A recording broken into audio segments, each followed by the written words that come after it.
প্রিয় লিসেনার্স, এখন যে ঘটনাটি আমি আপনাদের সাথে শেয়ার করতে যাচ্ছি, এই ঘটনাটি আমি সর্বপ্রথম শেয়ার করেছিলাম ভূত এফএমে।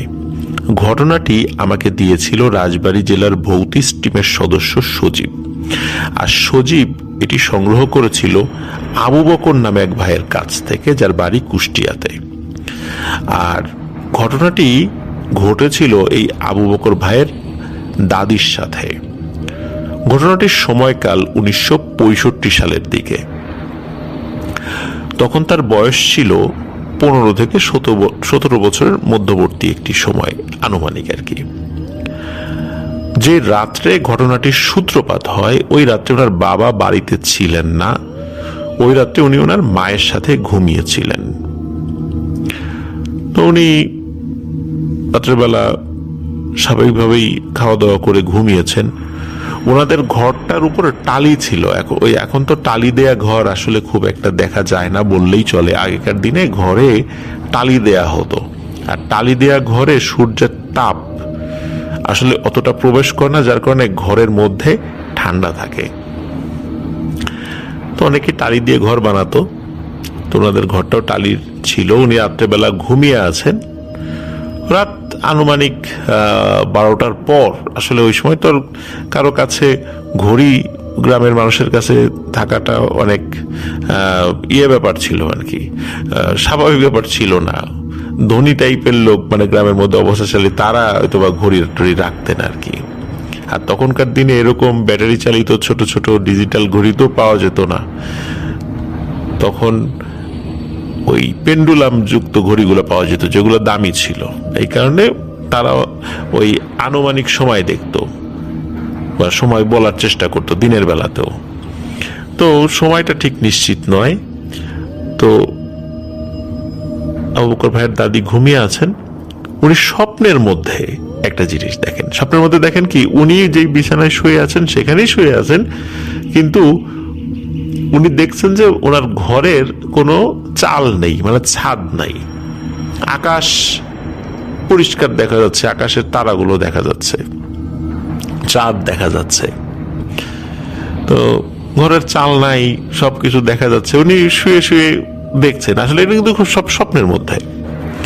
উনি দেখছেন যে শূন্যে একজন মহিলা হেঁটে যাচ্ছে, শাড়ি পরা, কিন্তু চাঁদের আলোতে বোঝা যাচ্ছে খুবই বিশ্রী রকমের চেহারা এবং কুচকুচে কালো।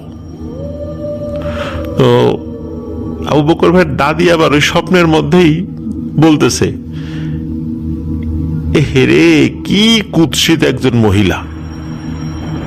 এই কথাটা বলেছে। এই কথাটা যখনই বলেছে, তখন ওই মহিলা তার দিকে তাকিয়েছে।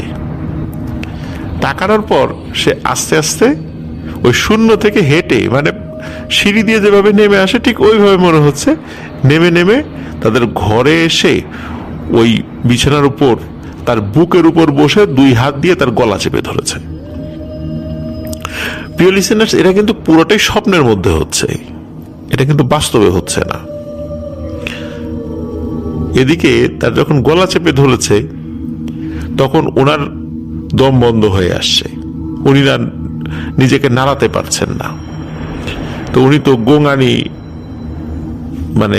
গোঙানির মতো শব্দ করছেন। এদিকে তার মা যে পাশে শুয়েছিল, এই শব্দে ঘুম ভেঙে যায়। ঘুম ভেঙে দেখে যে আবু বকর ভাইয়ের দাদি নিজের 2 হাত নিজের গলায় চেপে ধরে মানে মারা যাওয়ার চেষ্টা করছেন। আর ওই কারণে গোঙানি আসছে, ওই শব্দটা হচ্ছে আর কি। তো আবু বকর ভাইয়ের দাদি তাকে ডাকাডাকি করেন, ধাক্কা দেন। ধাক্কা দেওয়ার পর সব স্বাভাবিক। তখন আবু বকর ভাইয়ের দাদির মা যিনি পাশে ছিল, তো তিনি চিন্তা করেছেন যে এটা তো বোবায় ধরেছে, এটা তো স্বাভাবিক বিষয়।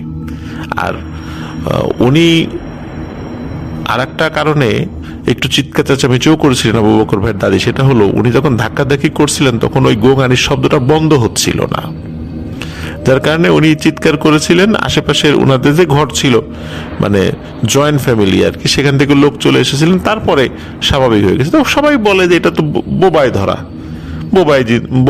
বোবা জিন ধরেছে আর কি, এটা তো কোনো ব্যাপার না, এটা তো সবসময় হরহামেশাই হয়। তো এই কারণে বিষয়টা একদম স্বাভাবিকভাবেই ওই বিষয়টা ওখানেই শেষ হয়ে যায়। কিন্তু পরের দিন সকাল থেকে কিছু সমস্যা দেখা দেয়। সমস্যাটা হচ্ছে, আবু বকর ভাইয়ের দাদির পরিবার ছিল তো জয়েন্ট ফ্যামিলি, প্রায় 15-16 জন ওই পরিবারের সদস্য ছিল। 15-16 জনের খাবার কিন্তু একই পাতিলে রান্না হতো, ভাত তরকারি সবকিছু মানে মানে একই সাথে আর কি, মানে তাদের সকলের খাবার একই সাথে রান্না হতো। সমস্যা যেটা হলো, আবু বকর ভাইয়ের দাদি রান্না হওয়ার সাথে সাথে খেতে বসে যায়, কিন্তু গ্রামের একটা ট্র্যাডিশন রয়েছে যে বাড়ির মহিলারা পুরুষ সদস্যদের পরে খাওয়া দাওয়া করে।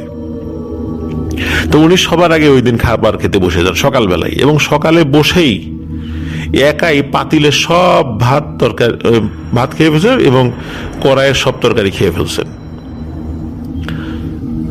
এখন বাড়ির অন্য সদস্যরা বলে, এই কিরে তুই একাই এত লোকের খাবার খেয়ে ফেললি কিভাবে, অন্যরা খাবে না? তখন আবু বকর ভাইয়ের দাদি বলে, আমার এখনো ক্ষুধা যায় নাই, আরো ভাত রাঁধো। এদিকে বাড়ির অন্য সদস্যরা সকালে না খেয়ে থাকে, দুপুরবেলা আবার রান্না করা হয়, 15-16 জনের ভাত একটা পাতিলে রান্না করা হয়, আবার আর একটা পাত্রে তরি তরকারি রান্না করা হয়। উনি রান্না হওয়ার সাথে সাথে গরম খাবার খেতে বসে গেছে, একদম গরম খাবার। মানুষ তো একটু খাবার ঠান্ডা হতে দেয়, কিন্তু না, উনি ওই গরম খাবার খেতে বসে গেছে এবং একাই সব খাবার খেয়ে ফেলছে। এটা দেখে পরিবারের সদস্যরা খুবই অবাক হয় যে কি ব্যাপার, এ কি হইল, গতকালকেও তো স্বাভাবিক ছিল, আজকে এই একা মানুষ সবার খাবার খেয়ে ফেলতেছে কিভাবে, আর খাবারগুলো যাচ্ছেইটা কোথায়? এইভাবে 1-2 দিন যায়, পরিবারের সদস্যরা একরকম অভুক্তই ছিল। তার খাবার খাওয়ার পরে আবার রান্না করা হয়, তখন ওরা কিছু খেতে পারে, কিন্তু ওরা তো আসলে গরিব মানুষ, এভাবে একাই যদি সব খাবার খেয়ে ফেলে তাহলে ওনাদের চলবে কিভাবে? তখন যেটা হয় সেটা হলো যে ওনারা ভাবেন যে ওর উপর মনে হয় কোনো সমস্যা এসে পড়েছে। এই ভাবনা হতে হতে আরো একটি গুরুতর সমস্যা দেখা দেয়। কয়েকদিন পর সকালবেলা যখন মুরগির খোপ থেকে মুরগিগুলোকে ছেড়ে দেওয়া হয়েছে, উঠানে ঘোরাফেরা করছে মুরগিগুলো, ধান টান খাচ্ছে, এমত অবস্থায় আবু বকর ভাইয়ের দাদি খপ করে একটা মুরগিকে ধরে ফেলেন। ধরে এক টানে মুরগির চামড়া ছুলে ফেলেন এবং ছোলার পরে ওই মুরগির মাংস কাঁচা খেতে শুরু করেন। এটা দেখে তো সকলে অবাক। মুরগি কিন্তু তখনও জীবিত, মানে চামড়া ছুলে ফেলেছে, মুরগি ছটফট করছে, ওই অবস্থাতে মুরগি সে চেবিয়ে খাচ্ছে। সকলে দেখে ভয় পেয়ে যায়, করিস কি করিস কি, কিন্তু তার ভেতর থেকে এক ধরনের গোঙানির আওয়াজ আসছিল এবং সেই মুরগিটা খাচ্ছে। এই দৃশ্য দেখার পর তখন সকলে চিন্তা করে ওর ভিতরে পাগলামি দেখা দিয়েছে, তাড়াতাড়ি করে কিছু কবিরাজ ডেকে ঝাড়ফুঁক করে ওকে বিয়ে দিয়ে দিতে হবে, বিয়ের পরে হয়তো স্বাভাবিক হয়ে যাবে। আর যদি আশেপাশের লোকজন জানে যে ওর মধ্যে এই ধরনের পাগলামির স্বভাব দেখা দিয়েছে, তাহলে তো ওর বিয়েই হবে না। এখন আশেপাশ থেকে কিছু কবিরাজ ডেকে ঝাড়ফুঁক করানো হয়, কিছুটা থেমে থাকে, একটু স্বাভাবিক থাকে, আবার কয়েকদিন পরে এই একই সমস্যা দেখা দেয়। ওনাদের গ্রাম থেকে কয়েক গ্রাম পরে একটা পরিবারের পুরুষ সদস্যের সাথে বিয়ের কথাবার্তা সব ফাইনাল হয়ে যায়। আর ওনারা এই মেয়ের সম্পর্কে যতটুকু খোঁজ খবর নিয়েছেন, কোনো নেতিবাচক কোনো তথ্য পাননি। মানে তারা যতটুকু খোঁজ খবর নিয়েছেন ওই আত্মীয় স্বজনদের কাছেই জিজ্ঞেস করেছেন, ওই আবু বকর ভাই দাদির আত্মীয় স্বজন, তারা আর নেতিবাচক কিছু বলেন নাই, কারণ মেয়েকে তো বিয়ে দিতে হবে। তো বিয়ে হয়ে যায়। তো বিয়ে হয়ে যাওয়ার পর কয়েকদিন স্বাভাবিকভাবে কাটে, মানে কয়েকদিন কোনো সমস্যা হয় না।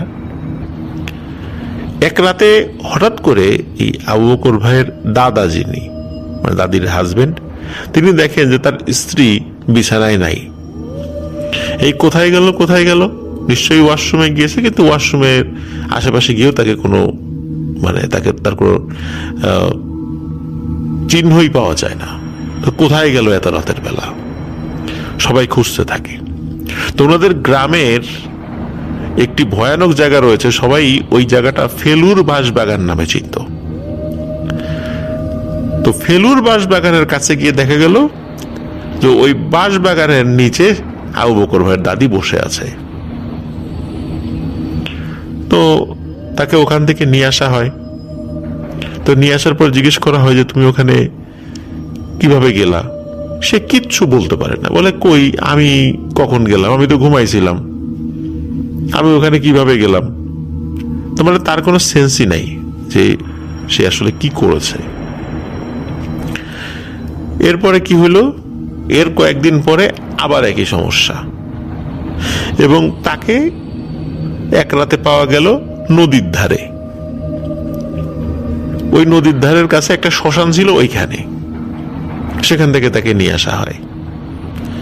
আবার কয়েকদিন পরে সে নাই, পাওয়া গেল এমন এক বাগানে, যেই বাগানে দিনের বেলাতেই কেউ যায় না। তো এইভাবে যখন ঘটতে থাকে তখন ওই পরিবারের সদস্যরা বুঝতে পারে যে ওনার সাথে ভয়ানক কিছু রয়েছে। তখন ওনারা সিদ্ধান্ত নেয় যে আগে কিছু খোঁজ খবর নেই যে কি হয়েছিল। তখন আবু বকর ভাইয়ের দাদা তার শ্বশুর বাড়িতে খোঁজ খবর নেন। খোঁজ খবর নিয়ে শোনেন যে বিয়ের আগে এই ধরনের সমস্যা দেখা দিয়েছিল আর কি। এখন বিয়ে হয়ে গেছে, এখন কি করবে? এখন সমাধান তো করতে হবে। তখন ওনারা আশেপাশের বেশ কিছু হুজুর দেখান, কিন্তু হুজুররা প্রত্যেকেই বলে দেন যে এই রোগীর ট্রিটমেন্ট করা আমাদের পক্ষে সম্ভব নয়। এর মধ্যে কুষ্টিয়ার একজন হুজুর, বেশ প্রবীণ একজন হুজুর, তাকে দেখান। তাকে দেখানোর পর তিনি বলেন যে তোমরা মাগুরায় যাও।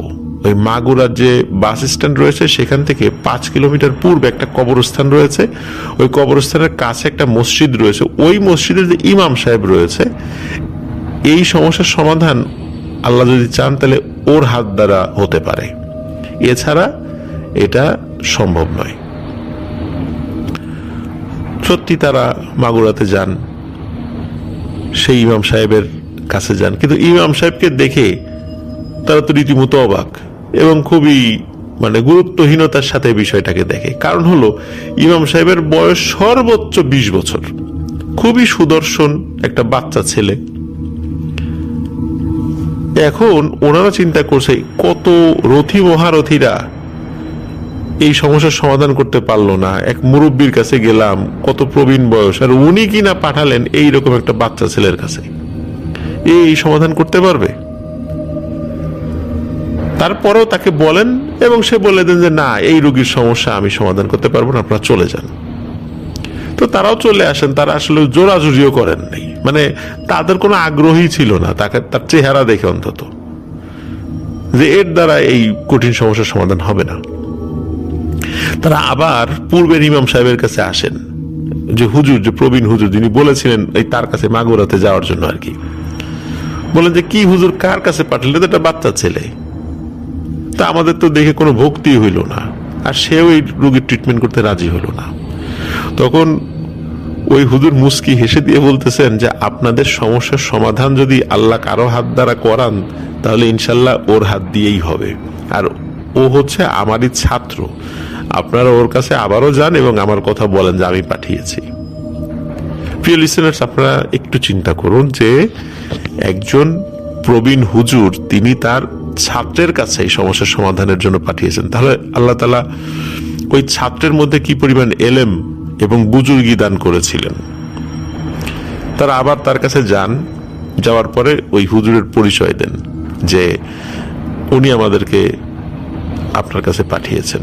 তখন হুজুর বলেন, তাহলে আপনার শুরুতে কেন আমাকে বলেননি যে আমার উস্তাদ আমার কাছে পাঠিয়েছে? তাহলে তো আমি রিস্ক নিয়ে হলেও এই কাজটি করার জন্য চেষ্টা করতাম। তখন ওনারা চেহারার যে ভাবসাব এটা দিয়ে বুঝিয়ে দেন। ওই হুজুর বুঝতে পারে যে আসলে তার বয়স, তার চেহারা সুরত দেখে আসলে মনে হয়েছে তিনি বাচ্চা ছেলে, এই কাজ করতে পারবেন না, এই জন্য আসলে অতটা গুরুত্ব দিয়ে তারা বলেননি। তো যাই হোক, রোগীকে দেখার পর ওই হুজুর, নতুন যে হুজুর আর কি, সে বলেন যে আপনারা এখন চলে যান, 3-4 দিন খুব সাবধানে রাখবেন, এরপরে আপনারা আমার কাছে আসবেন, রুগীকে নিয়েই আসবেন। একটা সময় দিয়ে দেয় যে 3-4 দিন পর একটা পূর্ণিমার রাতের একটা সময় ছিল। তো ওনারা আবার চলে যান, 3-4 দিন পর আবার আসেন। আসার পরে দেখেন যে ওই হুজুরের হাতে একটি লম্বা কাগজ, ওই কাগজে আরবি ভাষায় অনেক কিছু লেখা। তখন অবশ্য ওই সময় গিয়েছিল হচ্ছে যে এই আবু বকর ভাইয়ের দাদির বাবা, উনি গিয়েছিলেন আর কি ওইখানে, রুগী নিয়ে যান নাই, রুগী বাড়িতেই ছিল। তো যাওয়ার পরে আবু বকর ভাইয়ের দাদার কাছে ওই কাগজটা দিন, বলেন যে আজকে আপনি এই যেই কবরস্থানটি রয়েছে, এই কবরস্থানের পাশে মানে পেছন দিকে যে রাস্তা রয়েছে, এই রাস্তার এখানে দাঁড়িয়ে থাকবেন। গভীর রাত্রে আপনি একটা গাড়ি বহরকে যেতে দেখবেন। যখন ওই গাড়িটা আপনার কাছাকাছি আসবে তখন আপনি সুন্দর করে সালাম দিবেন। কোনো ভয়ের কিছু নাই, ওনার সাথে কথোপকথন হবে আপনার, এবং তখন এই চিঠিটা তার হাতে দিয়ে দেবেন, আর কিছু করতে হবে না। উনি রাত্রেবেলা গিয়েছেন, দাঁড়িয়ে আছেন, অনেকক্ষণ দাঁড়িয়ে আছেন। হঠাৎ করে মনে হচ্ছে যে দূরে কিছু একটা আসছে। দূর থেকে দেখা গেল সুন্দর চেহারা, লম্বা লম্বা দুজন মানুষ সামনে হেঁটে আসছে, আর পেছনে একটা ঘোড়ার গাড়ি। কিন্তু গাড়িটা যত কাছে আসছে তখন মনে হলো না, এটা ঘোড়া না, এটা অনেক বড় আকৃতির দুটো কুকুর। ওই কুকুর একটি গাড়ি টেনে নিয়ে আসছে। আমরা পুরাতন আমলের অনেক সময় ঘোড়ার গাড়ি দেখেছি। ওই ঘোড়ার গাড়িগুলো আজকের মাইক্রোবাসের মতো অনেকটা, ওর ভিতরে সুন্দর সিট রয়েছে, মানুষ বসতে পারত। অভিজাত শ্রেণীর মানুষরা এই গাড়িগুলো ব্যবহার করত। ঠিক ওই রকম অভিজাত শ্রেণীর একটি গাড়ি, কিন্তু গাড়িটি টেনে নিয়ে যাচ্ছিল দুটি কুকুর, এবং ওই গাড়ির পেছনে আবার লম্বা দুজন লোক। তো যখন কাছাকাছি এসেছে, ওই দুজন লোক কিন্তু আবু বকর ভাইয়ের দাদির বাবার দিকে ভ্রুক্ষেপও করেনি, তারা তাদের মতো চলে যাচ্ছে। যখন গাড়িটা তার পাশ দিয়ে ক্রস করছে তখন উনি লম্বা করে একটি সালাম দেন, আসসালামু আলাইকুম ওয়া রাহমাতুল্লাহি ওয়া বারাকাতুহু। তখন সালাম দেওয়ার সাথে সাথে গাড়ি থেমে যায়, মানে এক চুলো নড়ে না। এবং ওই যে গাড়ির ভেতরে পালকির মতো একটা মানে কাঠামো গাড়িটা আর কি, তো ভেতর থেকে সুন্দরভাবে খুব মসৃণ সুন্দর গলায় সালামের উত্তর আসে, ওয়ালাইকুম আসসালাম ওয়া রাহমাতুল্লাহি ওয়া বারাকাতুহু। যে মুহতারাম, আপনি আমার কাছে কি চান? খুব মানে পোলাইটলি, এত সুন্দর গলায়, এত চমৎকার ব্যবহারে এই কথাটা বলেছে যে মুহতারাম, আপনি আমার কাছে কি চান, কেন এসেছেন এখানে? তখন ওই চিঠিটা ওই হুজুরের কাছে, মানে ভেতরে যিনি আছেন তার কাছে দেয়ার কথা বলেন, যে আমাকে এই হুজুর পাঠিয়েছেন, এই চিঠিটা আপনাকে দিতে বলেছেন। তখন ওই পালকির ভেতর থেকে, মানে ওই গাড়ির ওই ভেতর থেকে একটি হাত বের হয়ে আসে। হাতটি মানুষের মতোই ছিল, কিন্তু একটু লম্বা ছিল, এবং হাত অনেক সাদা একটা হাত, খুব সুন্দর হাত। তখন ওই হাতে ওই চিঠিটা দিয়ে দেন। তখন ওই অবস্থাতেই ওই চিঠিটি পড়েন ভিতরে যিনি ছিলেন। তো পড়ার পর তিনি বলছেন যে আজ থেকে 3 থেকে 4 দিন, মানে এক্সাক্ট টাইম বলতে পারেননি, বা এরকম একটা সময় বলেন যে 3 থেকে 4 দিন পরে আপনারা রাতের বেলা কেউ ঘর থেকে বের হবেন না। আপনাদের যত প্রয়োজন সব আগেই শেষ করে ফেলবেন। রাতের বেলা ঘর থেকে কেউ বের হবেন না, এবং যতই শব্দ হোক, যত যাই কিছু হোক, আপনারা ঘর থেকে বের হবেন না। ইনশাল্লাহ আপনাদের সমস্যার সমাধান হয়ে যাবে। আমি কি আর কোনোভাবে আপনাকে সহযোগিতা করতে পারি মুহতারাম? মানে উনি বলছেন পালকির ভেতর থেকে, মানে গাড়ির মধ্যে থেকে আর কি। তখন আবু বকর ভাইয়ের দাদির বাবা বলেন, না, আমার এইটাই সমস্যা, যদি এটা সমাধান করে দেন তাহলে আমরা খুবই উপকৃত হব। তখন ওনারা বলেন যে হ্যাঁ ঠিক আছে, আল্লাহ চাহেন তো সমস্যার সমাধান হবে। যাই হোক, চলে গেছেন উনি। ওনার হাজবেন্ডকে বলে দেন, মানে আবু বকর ভাইয়ের দাদির হাজবেন্ডকে বলে দেন যে এই ব্যাপার, কেউ কিন্তু বের হবে না। আমার মনে হয় একটু বলতে ভুল হয়েছে যে ওইখানে আবু বকর ভাইয়ের দাদির বাবা যাননি, আবু বকর ভাইয়ের দাদির হাজবেন্ডই গিয়েছিলেন, সরি। তো যাই হোক, ওই বাড়িতে ফেরত আসেন। ফেরত আসার পর সবাই বলে দেন যে এরকম এই কয়েকদিন পরে রাত্রেবেলাও কিন্তু বের হওয়া যাবে না। এখন সবাই তো ওই রাত্রে খুব অ্যালার্ট, কেউ বের হবে না। মধ্যরাত্রির দিকে হঠাৎ করে চিৎকার চেঁচামেচি, ওরে বাবারে, মাগো মরে গেলাম। পুরুষের কণ্ঠ আছে, মহিলার কণ্ঠ আছে, আর ঘরের চাল মনে হচ্ছে ভেঙে চুরে যাবে এখনই। একবার ঘরের চালে ধূপধাপ শব্দ হয়, একবার উঠোনে ধূপধাপ শব্দ হয়। তো এই রকমের শব্দ হচ্ছে। এখন মোটামুটি 15-20 মিনিট পর সব কিছু আবার স্বাভাবিক হয়ে যায়, কিন্তু ওনারা ঘর থেকে বের হন না। সকালে যখন ঘর থেকে বের হন তখন দেখেন যে উঠোনে 6টি আগুনে পুড়ে যাওয়া কাকের মতো কোন একটা পাখির ডেড বডি পড়ে রয়েছে। দেখে মনে হচ্ছে কাকই হবে। তখন এই জিনিসগুলো একত্র করে ওনারা আবার কবর দিয়ে দেন কোন একটা জায়গায়। পরবর্তীতে ওই মাগুরার ওই হুজুরের কাছে এই বিষয়গুলো সম্পর্কে জানতে চান আর কি যে এই ঘটনা কি হয়েছিল। তখন বলেন যে আপনার বাড়িতে 6টি দুষ্টু জিন ছিল, আর আপনি যাকে দেখেছিলেন তিনি ছিলেন জিনের সর্দার। তিনি এই সমস্যার সমাধানের জন্য ওনার অনুগত একটা বাহিনীকে ওখানে পাঠিয়ে দেন। তারা যখন ওখানে গিয়েছে দেখে আপনাদের ঘরের চালের উপর 6টি দুষ্টু জিন বসে আছে। প্রথমে ওদেরকে বলেছে এখান থেকে চলে যেতে, ওরা যখন রাজি হয়নি তখন এই বাহিনী ওদেরকে হত্যা করে। আপনার ওয়াইফের আর কোনো সমস্যা হবে না ইনশাল্লাহ, উনি সুস্থ হয়ে যাবেন, আর কোনোদিনও এই বিষয়ের কোনো সমস্যা হবেও না, আল্লাহ যদি চান। সত্যি এরপরে কিন্তু আবু বকর ভাইয়ের দাদি একদম স্বাভাবিক হয়ে গিয়েছিলেন, একদম স্বাভাবিক। উনি মারা গিয়েছেন বার্ধক্যজনিত কারণে মারা গিয়েছেন, কিন্তু কোনো অস্বাভাবিকতার কারণে তিনি মারা যাননি।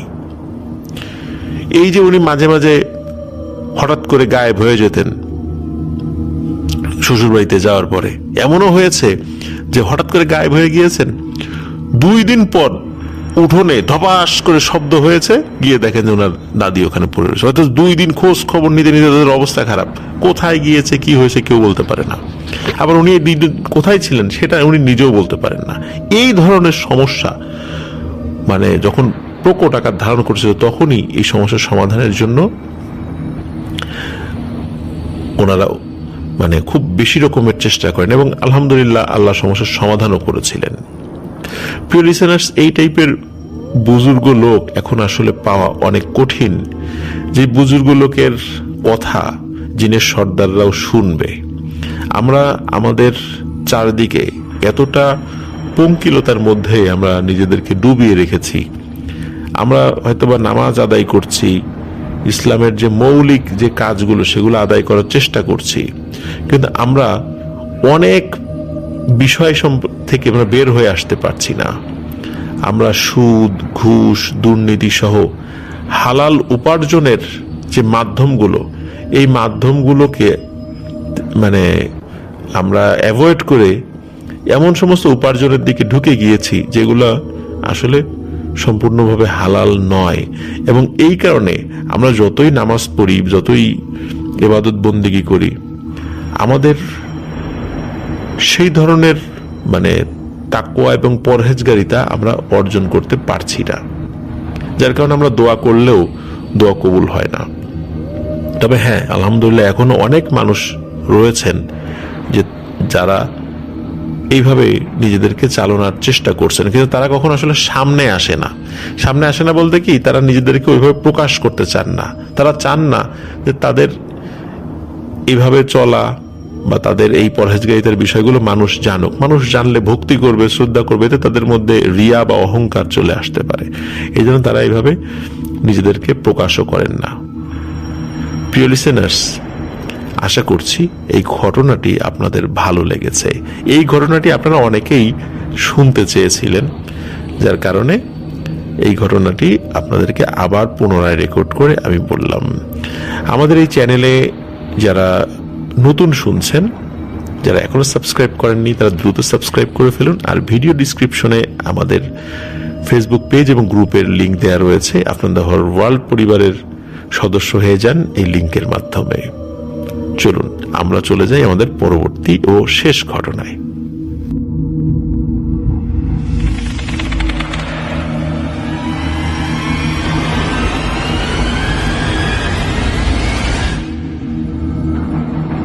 আবারও স্বাগতম প্রিয় লিসেনার্স আজকের রিমেম্বারিং স্টোরিজের আয়োজনের দ্বিতীয় এবং শেষ ঘটনায়। এখন যে ঘটনাটি আমি আপনাদের সাথে শেয়ার করতে যাচ্ছি, এই ঘটনাটিও আমি অনেক আগে ভূতে ভেবে শেয়ার করেছিলাম। এই ঘটনাটি আমাদের রাজবাড়ী জেলার একটি ঘটনা। একজন কসাইয়ের সাথে এই ঘটনাটি ঘটেছিল, যার নাম হচ্ছে জলিল কসাই। এটা অনেক আগের ঘটনা। এটা আসলে নির্দিষ্ট করে সাল বলাটা মুশকিল। অনেক আগের হতে পারে, মুক্তিযুদ্ধেরও আগে বা ইমিডিয়েট মুক্তিযুদ্ধের পরে আর কি, এরকম হতে পারে। সালটা আসলে শনাক্ত করতে আমি ওইভাবে পারিনি যখন আমি বলেছিলাম। আর এখনো ওই ঘটনাটি পরবর্তীতে যখন আবার আমি সংগ্রহ করার চেষ্টা করেছি, তো দেখা গেল যে ওই জলিল কসাই অনেক আগেই মারা গিয়েছেন। তার ছেলে পেলেরা এখন ওইভাবে কেউ নাই। বংশধরেরা কেউ কেউ আছেন, কিন্তু তারা এই ঘটনার সত্যতা সম্পর্কে কিছু বলতে পারেন না। কিন্তু ওই সময়ে এই ঘটনাটি অনেকের মুখে মুখে ছিল, জানতো যে এই ধরনের ঘটনা তার সাথে ঘটেছে।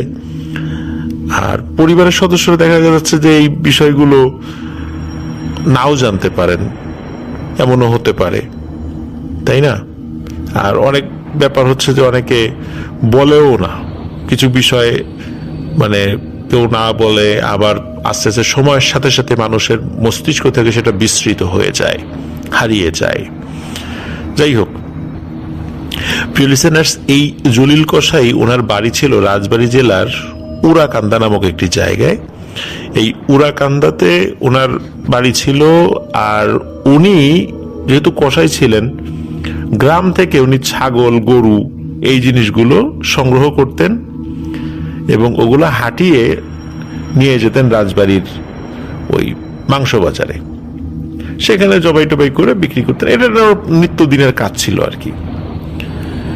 আর ওনাদের কসাইদের যেটা হয় আর কি, দেখা যাচ্ছে বিকালের আগেই ওনাদের সবকিছু ক্লোজ হয়ে যায়, বেচা কেনা সব শেষ। সকালেই তো ভোরের দিকে জবাই করে, আর বিকালে বা দুপুরের মধ্যে বেচা কেনা শেষ হয়ে যায়। কোনো কারণে শীতকালে উনি একটি গরু জবাই করেছিলেন, কিন্তু গরুর মাংস আসলে তখনও শেষ হয়নি। ওই দিন সন্ধ্যা পর্যন্ত প্রায় বেচা কেনা চলেছে, মানে অনেকক্ষণ বসেছিলেন আর কি, সবকিছু শেষ টেস্ট করতে সময় লাগে। কারণ আজকের মতো তো ওরকম ফ্রিজিং ব্যবস্থা তখন ছিল না। তখন কিন্তু সবকিছু বিক্রি করে আসতে হবে, নাহলে কিন্তু পচে নষ্ট হয়ে যাবে। আর যেহেতু শীতকাল ছিল, একটু দীর্ঘ সময় ধরে বিক্রির সুযোগও ছিল, ঠান্ডা আবহাওয়ার কারণে মাংসে সমস্যাও হতো না আর কি ওই সময়। যাই হোক, উনি সব বিক্রি শেষ করে দিয়ে ওনার যে বাইসাইকেল ছিল সেটি নিয়ে উনি আসতে থাকেন।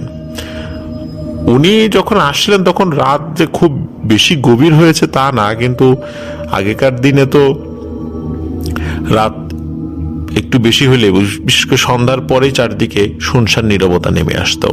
আর ওই সময় ওই যে উড়াকান্দার যে রাস্তাটা, ওই রাস্তাটা কিন্তু এমন ছিল না। কারণ রাজবাড়ির বাজার থেকে বের হয়ে কয়েকটি এরিয়া পার হয়ে ওইদিকে যেতে হয়। যেমন নূরপুর এরিয়া আছে, তা নূরপুর পার হয়ে আরো বেশ কিছু গ্রাম পার হয়ে, মানে দাঁতশি নামক একটা জায়গা রয়েছে, দাঁতশি থেকে উড়াকান্দার সোজা রাস্তা রয়েছে।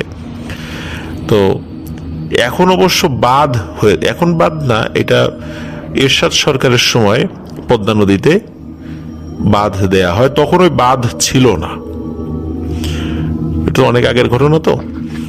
তো যাই হোক, উনি যাচ্ছেন ওই দাঁতশি পার হয়ে উড়াকান্দার যে রাস্তাটা, ওটা কিন্তু দিনের বেলাতেও এখন অবশ্য গাড়ি কম বেশি চলাফেরা করে, ভালোই চলাফেরা করে, কিন্তু একটা সময় কিন্তু এই রাস্তায় গাড়িগুলো খুবই চলাফেরা কম করতো, রাস্তাও ভালো ছিল না, আর সন্ধ্যার পরে তো মানুষজনকে খুঁজেই পাওয়া যেত না, জনবসতি অনেক কম ছিল সেখানে। তো উনি যাচ্ছেন, তো চাঁদের আলোতে উনি দেখতে পাচ্ছেন যে রাস্তার একটা পাশে, একদম মিডিলেও না, রাস্তার একটা পাশে একটা বিড়াল, সেই বিড়ালের সাথে 5-6টা বাচ্চা বিড়াল রয়েছে, মানে একটা মা বিড়াল তার সাথে বাচ্চা কিছু বিড়াল রাস্তার একটা পাশে খেলাধুলা করছে। ওই মা বিড়াল তার বাচ্চাদের সাথে খেলছে, বাচ্চারা মার সাথে খেলছে। এখন সমস্যা হলো, এই জলিল সাহেব উনি যেহেতু মানে তার প্রফেশনটা ছিল কসাই, স্বাভাবিকভাবেই জীবজন্তুর প্রতি তার দয়া মায়া একটু কমই কাজ করত। আর আমাদের নিজেদের মধ্যেই কিন্তু একটা সমস্যা রয়েছে, কোনো কারণে কুকুর বিড়াল বা অন্য কোনো প্রাণী দেখলেই একটা ঢিল নিয়ে, একটা লাঠি নিয়ে অকারণে তাদেরকে আঘাত করি। মানে এই কাজগুলো করে না আমরা আমাদের নিজেদের মধ্যে কি যে একটা পৈশাচিক আনন্দ পাই, এটা আমরা হয়তো বা নিজেরাও মানে বুঝি না, যে আমাদের এই পৈশাচিক আনন্দটা অন্য একটা প্রাণীর জন্য কষ্ট হচ্ছে। আর ওই বোবা প্রাণীগুলো আল্লাহ তাআলার দরবারে কিন্তু নালিশ করে, তাদের নালিশ আমরা শুনতে না পেলেও মহান আল্লাহ সুবহানাহু ওয়া তাআলা কিন্তু ঠিকই শুনতে পান। তো উনি কিন্তু চাইলে ওনার সাইকেলটা রাস্তার মিডিল দিয়ে নিয়ে যেতে পারতেন। উনি সম্পূর্ণ ইচ্ছাকৃতভাবে ওই বিড়ালের গায়ের উপর দিয়ে সাইকেলটা নিয়ে চলে যান। বাচ্চা বিড়ালগুলো সরে গিয়েছিল, কিন্তু বড় বিড়ালটি হঠাৎ করে আচমকা মানে সে সরতে পারেনি, তার গায়ের উপর দিয়ে চালিয়ে নিয়ে যান। অবশ্য চালিয়ে নিয়ে যাওয়ার পরে উনি মুস্কি মুস্কি হাসতে হাসতে পেছন দিকে তাকান যে কি হলো বিড়ালটা। উনি দেখেন যে ওই বিড়ালটি ছটফট করছে। উনি ওনার মতো সাইকেল চালিয়ে বাড়িতে চলে যান, সবকিছু স্বাভাবিক। তো এরপরে কি হয়, উনি পরের দিন যখন সকালবেলা ভোরবেলা আসতে হয়, তো তাকে ফজরের নামাজের পরে ওই ওই রাস্তাতে বেশ কিছু লোকজন গোল হয়ে দাঁড়িয়ে রয়েছে।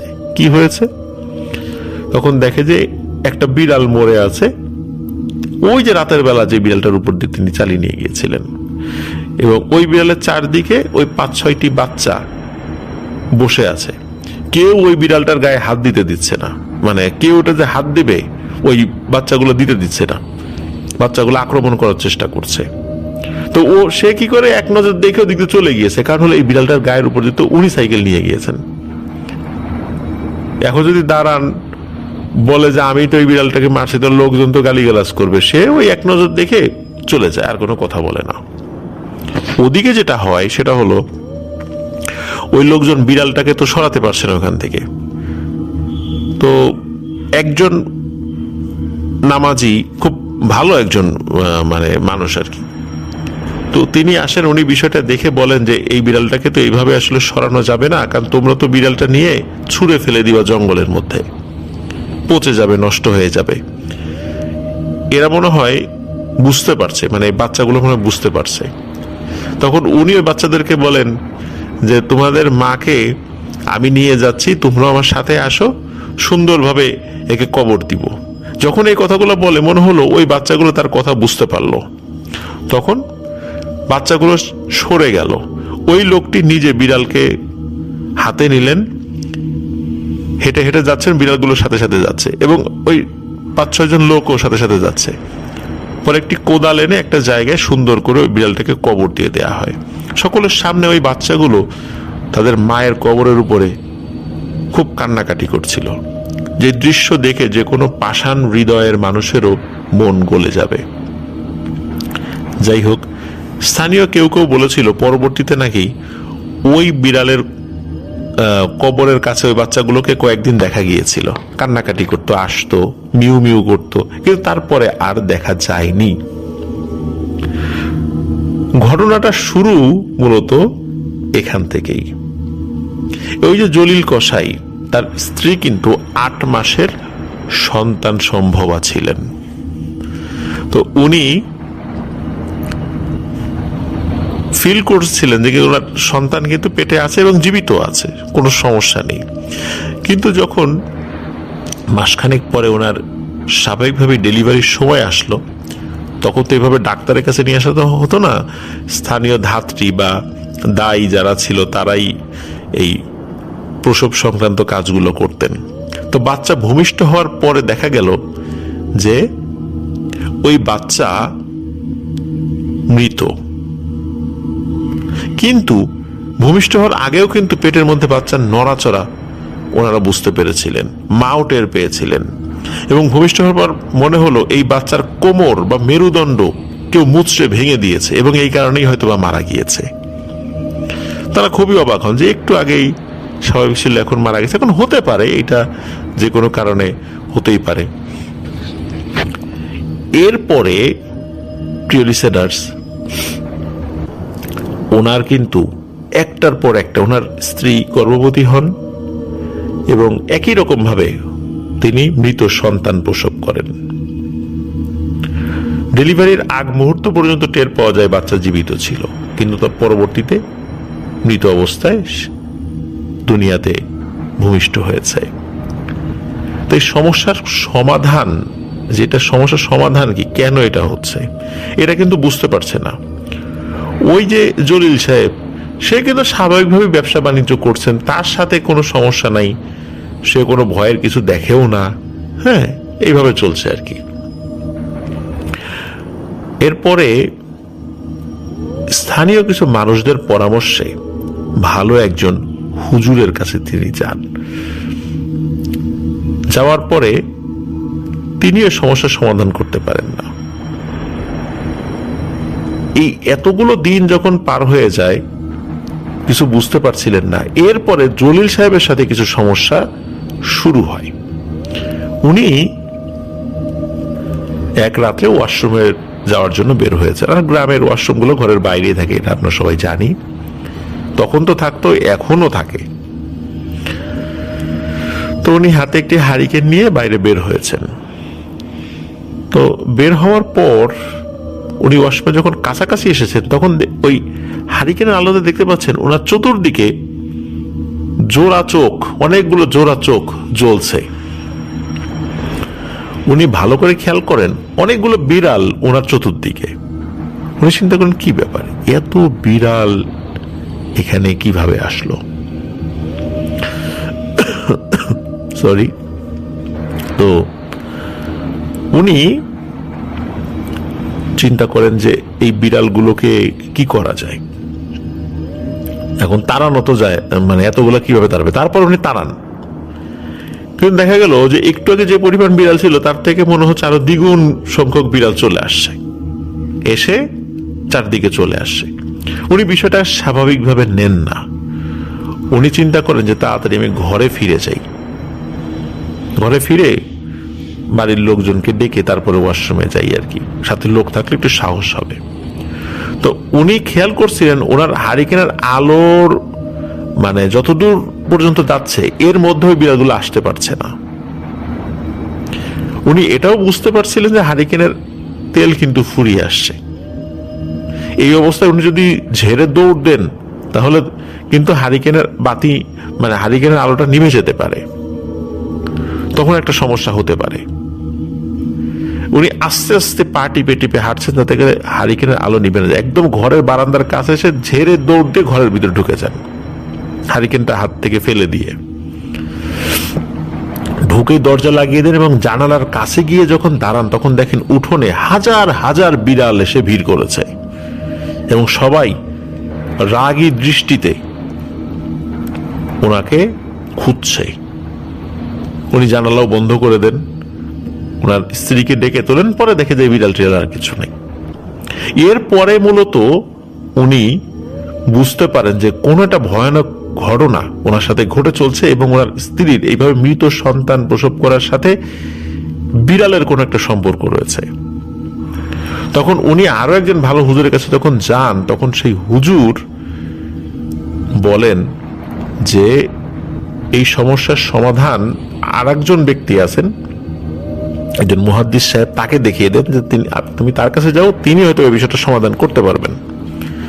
তখন সেই মুহাদ্দিস সাহেবের কাছে যান। ওই মুহাদ্দিস সাহেব ঢাকার জামিয়া রহমানিয়ার একটি মাদ্রাসা, জামিয়া রহমানিয়া এই যে মোহাম্মদপুর যেটা রয়েছে আর কি, ওই এলাকায় যারা আছেন তারা আমার সাথে চিনে থাকবেন। উনি পরবর্তীতে ওইখানে নাকি চলে গিয়েছিলেন আর কি, অনেকদিন রাজবাড়িতে ছিলেন, পরে ওইখানে চলে গিয়েছিলেন।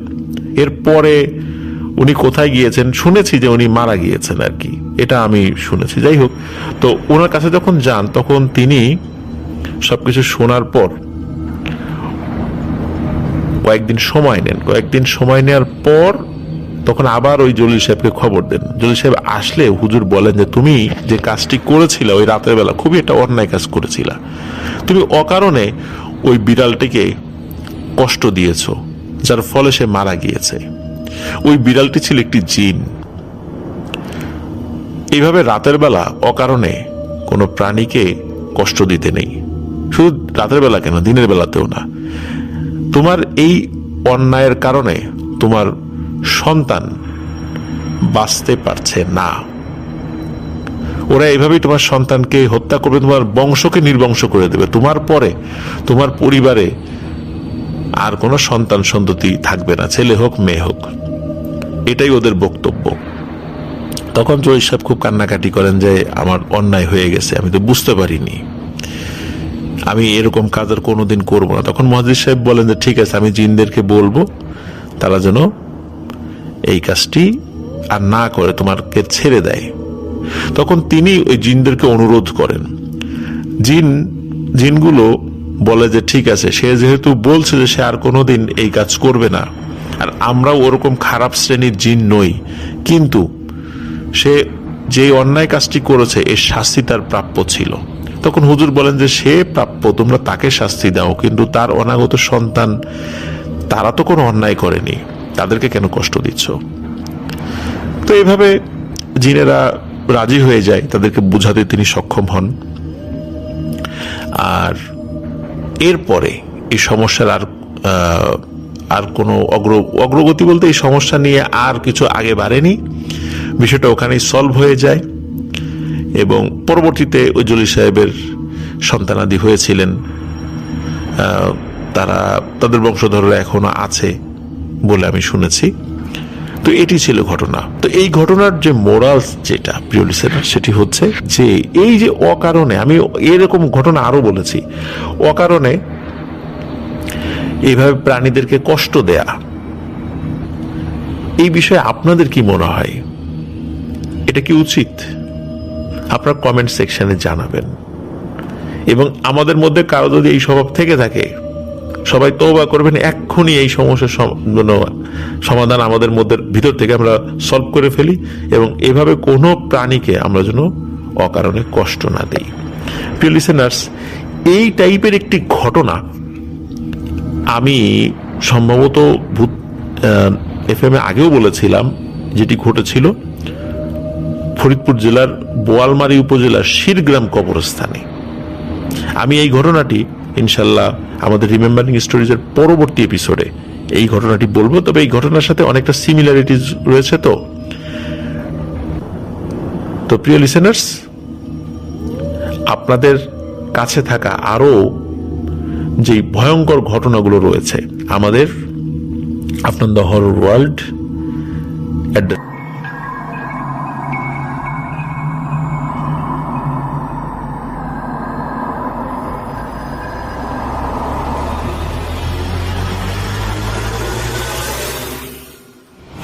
রহস্যময় এই পৃথিবীর আনাচে কানাচে ছড়িয়ে ছিটিয়ে রয়েছে অনেক অনেক রহস্যাবৃত স্থান ও ঘটনা, যার অধিকাংশই বৈজ্ঞানিকভাবে ব্যাখ্যা করা সত্যিই অনেক কঠিন, এমনকি ক্ষেত্র বিশেষে অসম্ভবও বটে। সেগুলোকেই আমরা নাম দিয়েছি অমীমাংসিত রহস্য। এই এপিসোডগুলোতে আমরা দেশ ও দেশের বাইরের বিভিন্ন রহস্যময় স্থান ও ঘটনা নিয়ে আলোচনা করি। তার জন্য অবশ্য আমরা সাহায্য নেই বিভিন্ন বই এবং ইন্টারনেট ভিত্তিক তথ্য উপাত্ত। আমাদের এই চ্যানেলে এখনো যারা সাবস্ক্রাইব করেননি তারা দ্রুত সাবস্ক্রাইব করে ফেলুন প্লিজ। আমাদের ফেসবুক পেজ এবং গ্রুপ রয়েছে আফরান দ্য হরর ওয়ার্ল্ড নামে, যার লিংক ভিডিও ডিসক্রিপশনে দেয়া রয়েছে। আমাদের ইউটিউব চ্যানেল, ফেসবুক পেজ এবং গ্রুপের মাধ্যমে আপনারা আপনাদের মূল্যবান মতামত জানাতে পারেন। আপনারা লাইক, কমেন্ট ও শেয়ার করে আমাদের অগ্রযাত্রাকে এগিয়ে নিতে সহযোগিতা করুন। আপনাদের মূল্যবান মতামত কমেন্ট বক্সে বা পোস্ট করে এমনকি ইমেলের মাধ্যমে আমাদেরকে জানাতে পারেন। আমাদের ইমেল অ্যাড্রেস afnandahorrorworld@gmail.com। ইমেল অ্যাড্রেসের ঠিকানা ভিডিও ডিসক্রিপশনে আমরা দিয়ে দিয়েছি। চলুন কথা না বাড়িয়ে চলে যাই আমাদের প্রিয় লিসেনার্স। এখন যে রহস্যময় কাহিনীটি আপনাদেরকে শোনাবো, এই কাহিনীটি একটা সময় তুমুল সাড়া ফেলেছিল। বিখ্যাত এই বর্ণনাটা পাওয়া গেছে মিস্টার রবার্ট ডেল ওয়েনের কাছ থেকে। চলুন তাহলে মূল কাহিনীতে চলে আসা যাক। কোবার্ট ব্রুস এক স্কটিশ পরিবারের সন্তান। 18 শতকের শেষ ভাগে ইংল্যান্ডের দক্ষিণে টরবেতে জন্মগ্রহণ করেন তিনি। ছোটকাল থেকেই সাগরের প্রতি টান তাকে জাহাজের চাকরিতে যোগ দিতে উৎসাহ যোগায়। 1828 সালে 30 বছর বয়সে একটা বারকুর ফার্স্ট মেট হন তিনি। বারকুর হচ্ছে 3টার বেশি মাস্তুল আছে এমন জাহাজ হচ্ছে বারকু। তো সেখানে তিনি ফার্স্ট মেট হন। মূলত লিভারপুল আর নিউ ব্রান্সউইকের সেন্ট জোন্সের মধ্যে যাতায়াত করে জাহাজটা। এক অভিযানে পশ্চিমে মোটামুটি 5 থেকে 6 সপ্তাহ চলার পর নিউ ফাউন্ডল্যান্ডের পূর্ব তীরের কাছাকাছি চলে এলেন তারা। দুপুরের দিকে জাহাজের ডেকে দাঁড়িয়ে সূর্যের অবস্থান দেখলেন ক্যাপ্টেন আর মেট। তারপর দিনের কাজের হিসাব নিকাশ করার জন্য সিঁড়ি বেয়ে নিচে নেমে গেলেন দুজনে। ক্যাপ্টেনের ছোট্ট কেবিন জাহাজের স্টার্নের কাছেই। এদিকে মেটের স্টেট রুমটা খুব দূরে নয় কেবিন থেকে। স্টেট রুমের টেবিলটা দরজা লাগোয়া। ওখানে বসে কেউ কাঁধের উপর দিয়ে তাকিয়ে কেবিনের ভেতরটা দেখতে পাবে। এদিকে মেট তার রুমে বসে হিসাব মিলাতে মিলাতে মোটামুটি গলদঘর্ম অবস্থায় পড়ে গেছেন। জাহাজের অবস্থানের যে ফলাফল পাচ্ছেন তা মোটেও সন্তুষ্ট করতে পারছে না তাকে। কাজেই এটা নিয়ে এতটাই ব্যস্ত যে ক্যাপ্টেনের দিকে নজর নেই তার। যখন হিসাব শেষ করলেন, না ঘুরিয়েই চেঁচিয়ে উঠলেন, বারবার ল্যাটিটিউড আর ল্যাঙ্গিটিউড নিচ্ছি, এটা কি ঠিক আছে? আপনার হিসাব কি বলে স্যার? কিন্তু অপর তরফের থেকে কোনো উত্তর না পেয়ে আবার একই প্রশ্ন করে ঘুরে তাকালেন। অক্ষাংশ এবং দ্রাঘিমাংশ নিয়ে এই প্রশ্ন তিনি আবারও করেও কোনো উত্তর যখন পেলেন না, তখন কি আর করা, ঘুরেই তো তাকাবেন। যা ভেবেছেন, ক্যাপ্টেন তার স্লেট নিয়ে ব্যস্ত, কি যেন লিখছেন। তবে এবারও কোনো উত্তর মিলল না। উঠে দাঁড়িয়ে কেবিনের দরজার দিকে এগোলেন মেট ব্রুস। এবার যাকে ক্যাপ্টেন ভেবেছেন সেই ভদ্রলোক মাথা তুললেন। অবাক হয়ে মেট আবিষ্কার করলেন একেবারে অচেনা একজন লোকের দিকে তাকিয়ে আছেন তিনি। ব্রুসকে মোটেই ভীতু বলা চলে না, কিন্তু যখন দেখলেন ক্যাপ্টেনের জায়গায় বসে কশ্চিন কালেও দেখেননি এমন একজন মানুষ সরাসরি তার দিকে তাকিয়ে আছে, আর ওখানে থাকার সাহসই তিনি করলেন না। আগন্তুককে কোনো ধরনের প্রশ্ন না করেই ডেকের দিকে ছুটলেন। তার মনে হলো সবার আগে এটা ক্যাপ্টেনের নজরে আনা উচিত। তা মিস্টার ব্রুস, কি সমস্যা নিয়ে হাজির হয়েছে তুমি? জানতে চাইলেন ক্যাপ্টেন। সমস্যা স্যার আপনার ডেস্কে। আমার জানা মতে ওখানে কারো থাকার কথা নয়, উত্তর দিলেন ক্যাপ্টেন। কিন্তু ব্রুস বললেন, আছে, শুধু তাই না, একেবারে অপরিচিত একজন মানুষ। উত্তেজনায় গলা রীতিমতো কাঁপছে ব্রুসের। ক্যাপ্টেন বললেন, একজন আগন্তুক? আমার মনে হয় তুমি স্বপ্ন দেখছো।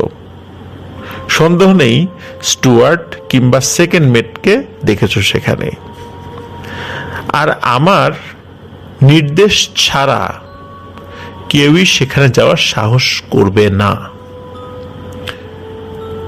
ব্রুস উত্তর দিলেন, কিন্তু স্যার, লোকটা দরজার দিকে ফিরে আপনার চেয়ারে বসে আছে, আপনার স্লেটে কি যেন লিখছে, তারপর সরাসরি আমার দিকে তাকালো, আর তাকে জীবনে কখনো দেখিনি আমি। ক্যাপ্টেন বলল, তুমি পাগল হয়ে গেছো ব্রুস। আমরা ডাঙা ছেড়েছি প্রায় 6 সপ্তাহ। এখন জাহাজে একজন অপরিচিত লোক কিভাবে তুমি দেখতে পাও? নিশ্চয়ই তুমি অ্যালকোহল জাতীয় কিছু খেয়েছো, অথবা তোমার ঘুম হচ্ছে না ভালো, তুমি উল্টাপাল্টা কিছু দেখছো। তারপর আর কথা না বাড়িয়ে সিঁড়ি বেয়ে নিচে নেমে গেলেন ক্যাপ্টেন। মেট তাকে অনুসরণ করলেন, কিন্তু কেবিনে কেউ নেই। স্টেটরুমেও ঢুকলেন তারা, কিন্তু এখানেও কারো অস্তিত্ব পাওয়া গেল না। তাহলে মিস্টার ব্রুস, আমি বললাম না তুমি স্বপ্ন দেখেছো? ক্যাপ্টেন বলল ব্রুসকে। কিন্তু ব্রুস বলল, কিন্তু স্যার, তাকে স্লেটে কিছু লিখতেও দেখেছি আমি। স্লেটে লিখেছে? তাহলে অবশ্যই ওই লেখা এখানে থাকা উচিত। এই বলে ক্যাপ্টেন ওটা হাতে নিলেন। তারপরে বিস্মিত হয়ে বললেন, হায় খোদা, এখানে আসলেই কিছু লেখা আছে। এটা কি তোমার হাতের লেখা মিস্টার ব্রুস? স্লেটটা হাতে নিলেন মেট। এটার লেখা বুঝতে একটুও সমস্যা হলো না তার। এখানে বলা হয়েছে, উত্তর পশ্চিমে জাহাজ চালাও। তার ডেস্কে বসে আছে ক্যাপ্টেন, স্লেটটার সামনে গভীর চিন্তায় ডুবে আছেন তিনি। তারপর স্লেটটাকে উল্টে দিয়ে ব্রুসের দিকে ঠেলে দিয়ে বললেন, এখানে লেখো, উত্তর পশ্চিমে জাহাজ চালাও। মেট লিখলেন। এবার দুটো হাতের লেখা মিলিয়ে দেখে ক্যাপ্টেন সেকেন্ড মেটকে ডেকে আনতে বললেন। তিনি আসলে ক্যাপ্টেনের অনুরোধে ওই একই কথা লিখলেন তিনি স্লেটে, কিন্তু তারপর লিখলেন স্টুয়ার্ট। একে একে জাহাজের প্রত্যেক কর্মকর্তা আর নাবিকই কথাগুলো লিখলেন, কিন্তু একজনের হাতের লেখাও রহস্যময়, সেই হাতের লেখার সঙ্গে মিললই না। নাবিকরা সবাই চলে গেলে আবারও এক মনে চিন্তা করতে লাগলেন ক্যাপ্টেন। একসময় কথা বলে উঠলেন আনমনে, তবে কি কি কেউ জাহাজে লুকিয়ে আছে? দেরি না করে গোটা জাহাজ তল্লাশির নির্দেশ দিলেন তিনি। জাহাজের প্রতিটি কোনা কানাচ অন্ধি সন্ধি খোঁজা হলো, কিন্তু লুকিয়ে উঠেছে এমন কারো খোঁজ মিলল না। তারপরই জাহাজের গতিপথ বদলাবার সিদ্ধান্ত নিলেন ক্যাপ্টেন। যাই থাকে কপালে, স্লেটের নির্দেশিত পথেই জাহাজটা নিয়ে যাওয়া স্থির করেছেন তিনি। একজন লোককে সামনে কিছু আছে নাকি তার নজরদারির দায়িত্ব দেওয়া হলো। একটু পরেই সে একটা আইসবার্গের খবর নিয়ে এলো। তার একটু পরে প্রহরী জানালো একটা জাহাজও নজরে এসেছে তার। কর্নেলের দূরবীন বিধ্বস্ত একটা জাহাজ আবিষ্কার করলো। আস্তে আস্তে বরফ ওটার দখলে নিয়ে নিচ্ছে। কাছে পৌঁছতেই নিশ্চিত হয়ে গেল জাহাজটা যাত্রী নিয়ে কানাডার কুইবেক থেকে লিভারপুলের দিকে যাচ্ছিল। এখন ওটা পুরোপুরি বরফে আটকা পড়ে আছে। কয়েক সপ্তাহ খুব খারাপ অবস্থাতেই কেটেছে ওটার। এমনকি খাবার শেষ হয়ে পানিও প্রায় শেষ হওয়ার পথে ছিল। জাহাজের নাবিক আর যাত্রীরা বাঁচার সব আশা ছেড়ে দিয়ে মৃত্যুর প্রহর গুনছে। এমন সময় এলো সাহায্যটা। বিধ্বস্ত জাহাজটা উদ্ধারে ব্যস্ত হয়ে পড়ল সবাই। নৌকাতে করে সেখান থেকে লোকদের নিয়ে আসা হতে লাগলো এই জাহাজে। তৃতীয় নৌকাটা সবে এসে ভিড়েছে জাহাজের কিনারে। একজন একজন করে লোক উঠছে জাহাজে। এমন সময় একজন লোকের চেহারার দিকে দৃষ্টি গেল ফার্স্ট মেটের। ভয়ে শিউরে উঠলেন তিনি। এটাই সেই মুখ, 3-4 ঘন্টা আগেই যেটা দেখেছেন। ক্যাপ্টেনের ডেস্কে বসে এক দৃষ্টিতে তার দিকে তাকিয়েছিল। এক মুহূর্ত দেরি না করে ক্যাপ্টেনকে বিষয়টি জানালেন। বিধ্বস্ত জাহাজের যাত্রীরা একটু সুস্থির হওয়ার পর রহস্যময় সেই আগন্তুকের দিকে ফিরলেন ক্যাপ্টেন। তারপর বললেন, আশা করি স্যার আমাদের আচরণে বিব্রত হবেন না আপনি, কিন্তু দয়া করে যদি এই স্লেটটাতে কয়েকটি শব্দ লিখতেন তবে দারুণ উপকৃত হতাম। তারপর স্লেটের যে দিকটায় রহস্যময় লেখাটা নেই সেদিকটা উপরে দিয়ে তাকে বাড়িয়ে দিলেন। আপনি যেটা বলবেন সেটাই লিখতে রাজি আছি আমি, বললেন আগন্তুক। কিন্তু কি লিখতে হবে? ক্যাপ্টেন বললেন, লিখুন, উত্তর পশ্চিমে জাহাজ চালাও। সন্দেহ নেই এমন অনুরোধে যাত্রীটি বেশ অবাক হয়েছেন, তবে কিছু না বলে হেসে শব্দগুলো লিখলেন। এবার ক্যাপ্টেন স্লেটটা টেনে নিয়ে ভালো মতো পরীক্ষা করলেন লেখাটা। তারপর একপাশে সরে গিয়ে যাত্রীটির থেকে আড়াল করে ওটা উল্টে তার দিকে বাড়িয়ে দিলেন। তাহলে ওটা আপনার হাতের লেখা? জানতে চাইলেন ক্যাপ্টেন। মনে হয় না এর জবাব দেওয়ার প্রয়োজন আছে, কারণ আপনি আমাকে লিখতে দেখেছেন, উত্তর দিলেন যাত্রীটি। আর এটা? এবার স্লেটটা উল্টে দেখালেন ক্যাপ্টেন। লোকটা প্রথমে একটা লেখা দেখলেন, তারপর আরেকটা। সন্দেহ নেই হতবুদ্ধি হয়ে পড়েছেন। একসময় কথা বলে উঠলেন, এর মানে কি? আমি কেবল একটা বাড়ি লিখেছি, বাকি লেখাটা তবে কার? এটা আমারও প্রশ্ন। আজ দুপুরে আপনাকে এটা লিখতে দেখেছে এই ডেস্কে বসে। বিধ্বস্ত জাহাজের ক্যাপ্টেন আর যাত্রী সবাই অবাক দৃষ্টিতে একজন আরেকজনের দিকে তাকালেন। তারপরে প্রথমজন দ্বিতীয়জনকে জিজ্ঞেস করলেন, এই স্লেটে লিখছেন এমন কোন স্বপ্ন কি আপনি দেখেছেন? না স্যার, তেমন তো কিছু মনে পড়ছে না, উত্তর দিলেন তিনি। আপনি স্বপ্নের কথা বলছেন। আজ দুপুরের দিকে এই ভদ্রলোক কি করছিলেন? জানতে চাইলেন উদ্ধারকারী জাহাজের ক্যাপ্টেন। ক্যাপ্টেন গোটা বিষয়টাই খুব রহস্যময় আর অদ্ভুত বলতে শুরু করলেন বিধ্বস্ত জাহাজের ক্যাপ্টেন। আরেকটু ধাতস্থ হওয়ার পর ওটা আমি আপনাকে খুলে বলতে চেয়েছিলাম। এই যাত্রীটির শরীর খুব খারাপ হয়ে পড়ে, এক পর্যায়ে গভীর ঘুমে ডুবে যান তিনি। ওটা দুপুরের কিছু সময় আগের কথা। 1 ঘন্টা কিংবা তার কিছুটা পরে ঘুম থেকে উঠে আমাকে বললেন, ক্যাপ্টেন আজই আমরা উদ্ধার পাবো। তিনি কিভাবে এটা বলছেন জানতে চাইলে জবাব দিলেন, স্বপ্নে দেখেছেন একটা বারকুতে আছেন আর ওটা আমাদের উদ্ধারে আসছে। তারপর জাহাজটা এবং ওটার পাল মাস্তুল এসবের বর্ণনা দিয়ে গেলেন। আর কি আশ্চর্য, যখন আপনার জাহাজটা দেখা গেল আমরা আবিষ্কার করলাম তার বর্ণনার সঙ্গে হুবহু মিলে যাচ্ছে সব।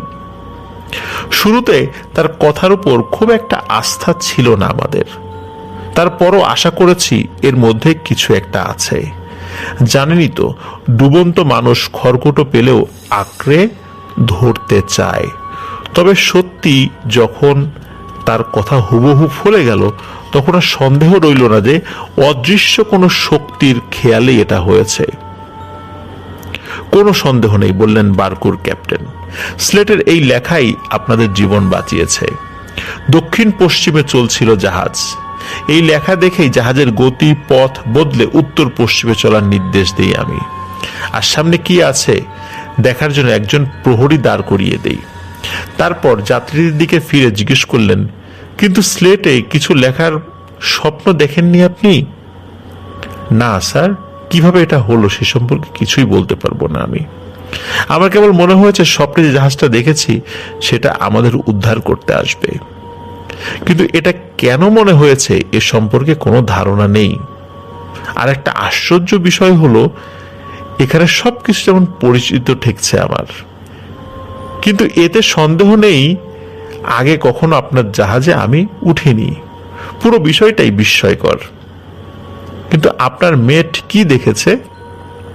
তারপর মিস্টার ব্রুস তার দেখা পুরো ঘটনা সকলের সামনে খুলে বললেন। সকলে খুবই অবাক হলো, কিন্তু রহস্যময় এই ঘটনাটির কুল কিনারা কেউই করতে পারল না। মিস্টার ব্রুস কাকে দেখেছিলেন? এরকম সশরীরে একজনকে দেখলেন যে সেখানে এসে লিখে তাদেরকে জাহাজ চালাবার নির্দেশ দিলেন এবং সেই অনুযায়ী জাহাজ চালিয়ে তারা একটি ডুবন্ত জাহাজকে পেল, যেটা আইসবার্গের সাথে লেগেছিল। তাদের বাঁচার সব আশা শেষ হয়ে গিয়েছিল, আর তখন সাহায্যকারী জাহাজ এসে হাজির হয়। যেই ব্যক্তিকে মিস্টার ব্রুস দেখেছিলেন তিনিও নাকি গভীর ঘুমে কিছু একটা স্বপ্নে দেখেছিলেন, যে স্বপ্নে এই জাহাজটি, উদ্ধারকারী জাহাজটি, সেটাকে দেখেছিলেন যে তাদেরকে বাঁচাতে তারা আসছে। আসলে পুরো ঘটনায় খুবই রহস্যময় একটি বিষয়। এটা নিছক কোনো জিন এসে এই কাজটি করে দিয়ে গেছে এটি বলা আসলে কি যুক্তিযুক্ত? প্রিয় লিসেনার্স, আমি যতগুলো রহস্যময় ঘটনা বেশ কয়েকটি এপিসোডে বলেছি, সবচাইতে অদ্ভুত এবং রহস্যময় ঘটনাটি আমার কাছে এটাকেই মনে হয়েছে, যেটার সাথে আমার মনে হয় না কোনো জিনের সরাসরি সম্পর্ক আছে, আবার এমন একটা ব্যাপার সম্পর্ক রয়েছে যেটা মহান আল্লাহ সুবহানাহু ওয়া তাআলাই ভালো জানেন। আবার হতেও পারে জিনের সম্পর্ক রয়েছে, আমরা জানি না, শুধু অনুমান করতে পারি, আর অনুমানের ফলে কোনো সিদ্ধান্তে যাওয়াটা সমীচীন নয়। কিন্তু প্রিয় লিসেনার্স, আপনাদের কি মনে হয়? আপনারা কি কেউ কমেন্ট করে বলতে পারবেন যে আসলেই এই ঘটনাটি আসলে কি ঘটেছিল? কেনই বা এরকম অদ্ভুত ঘটনা ঘটল? খুবই অদ্ভুত, রহস্যময়। এই রহস্যের কুল কিনারা আজও কেউ করতে পারেনি, জানি না আমরাও করতে পারবো কিনা। তবে অমীমাংসিত রহস্য নিয়েই তো আমাদের আয়োজন, তাই এ সমস্ত অমীমাংসিত ঘটনাগুলোই আপনাদের সামনে প্রতিনিয়ত তুলে ধরার চেষ্টা করছি।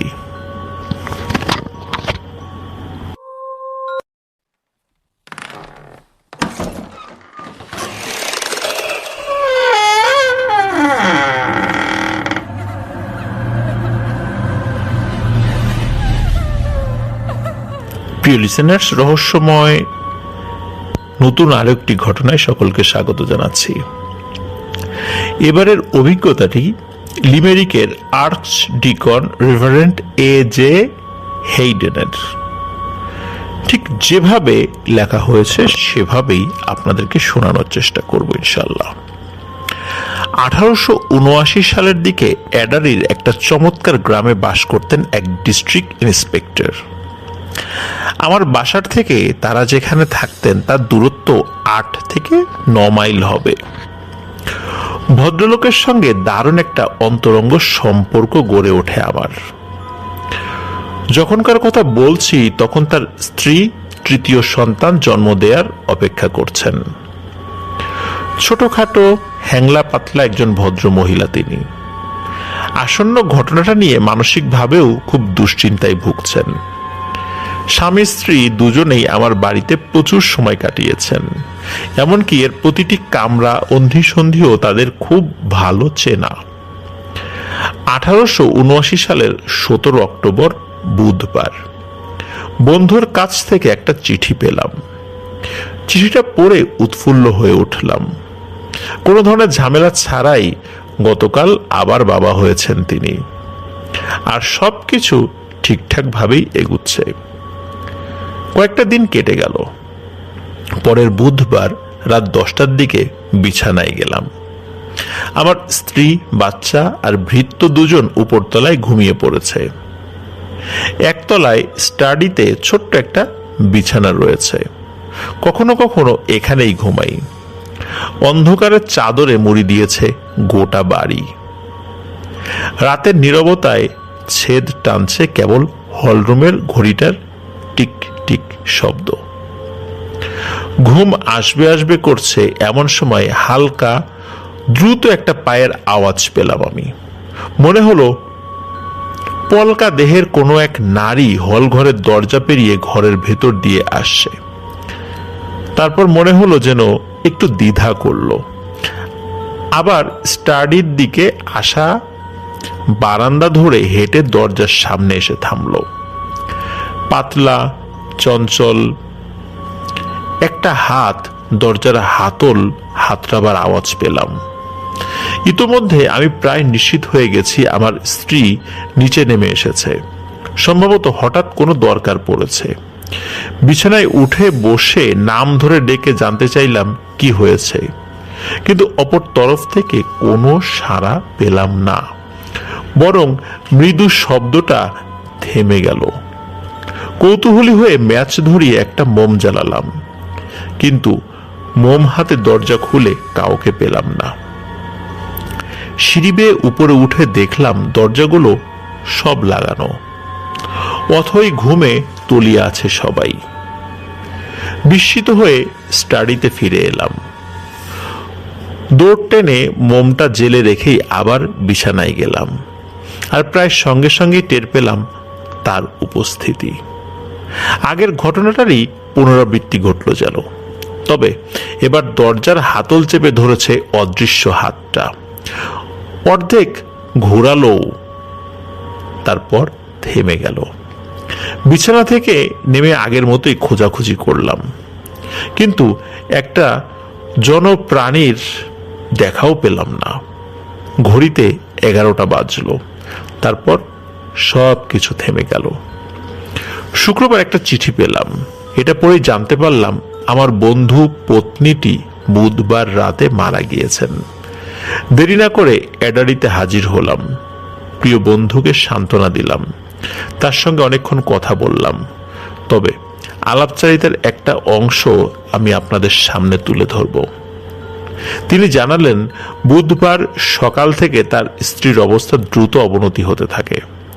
রাতে রীতিমতো প্রলাপ বকতে শুরু করেন। অসংলগ্নভাবে এমনভাবে কথা বলতে থাকে যেন একসময় খুব পরিচিত আর চেনা জায়গাগুলোতে আবার হাজির হয়েছে। ভাবছিল ও তোমার বাসায়, বললেন বন্ধুটি। মনে হলো যেন তোমার সঙ্গে কথাও হয়েছে তার, কারণ কখনো কখনো কথায় বিরতি টানছিল, যেন তোমার কথা বা জবাব সে শুনছে। আমার মাথায় তখন অন্য একটা চিন্তা ঢুকে পড়েছে। জিজ্ঞেস করলাম, ঠিক কোন সময় আমার সঙ্গে তার এই কাল্পনিক আলাপচারিতার ঘটনা ঘটেছে বলতে পারবেন কিনা? বন্ধুটি জানালো সময়টা নির্ভুল ভাবেই সে বলতে পারবে, কারণ ওই সময় তার ঘড়ির দিকে একবার তিনি তাকিয়েছিলেন। ওটা 10:30 থেকে 11টার মাঝখানে। তাহলে আমার অনুমানই ঠিক ভাবলাম। ওই সময় আমার বাসার পাতলা শরীরের একজন নারীর উপস্থিতি আমি টের পেয়েছিলাম। প্রিয় লিসেনার্স, কি মনে হয় কে হতে পারে? অবচেতন মনে জীবিত অবস্থাতেই তার ভেতরে থাকা আত্মা কি সেখানে এসেছিল? এটা কি কখনো সম্ভব? মৃত ব্যক্তির আত্মা তো আসতে পারে না, কিন্তু সে তো জীবিত অবস্থাতেই ছিল। আমরা জাহাজের ঘটনাটিও শুনেছি, সেখানেও আমরা দেখতে পেয়েছি জীবিত অবস্থাতেই ঠিক একই অবয়ব হাজির হয়েছে। এটা কি সম্ভব? খুবই রহস্যময় এই বিষয়।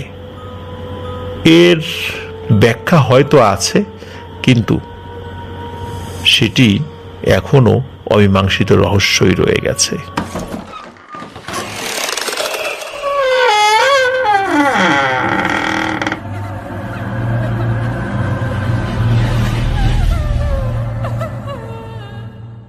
প্রিয় লিসেনার্স, এখন যে রহস্যময় ঘটনাটি আপনাদের সাথে শেয়ার করব, এই ঘটনাটি আয়ারল্যান্ডের একটি ঘটনা, রহস্যময় একটি আলোকে কেন্দ্র করে। আয়ারল্যান্ডের এক নারী তার নিজের এই অভিজ্ঞতাটি বলেছিলেন। এটি 19 শতকের শেষ দিককার একটি ঘটনা। চলুন ওই মহিলাটি যেভাবে বলেছিলেন ঠিক সেভাবেই আমরা শুনি। আমার এক বোন ছিল।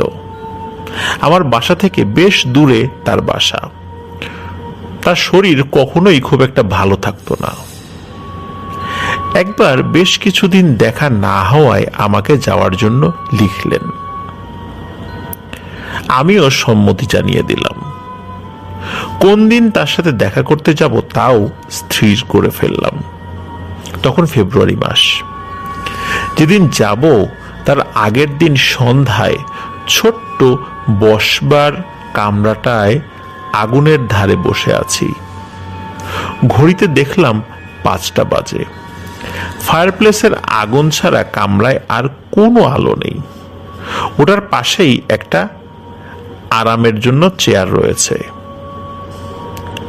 আমার বোনটি যখন এ বাড়িতে আসতো তখন সাধারণত ওই চেয়ারটাতে বসেই সে সময় কাটাতো।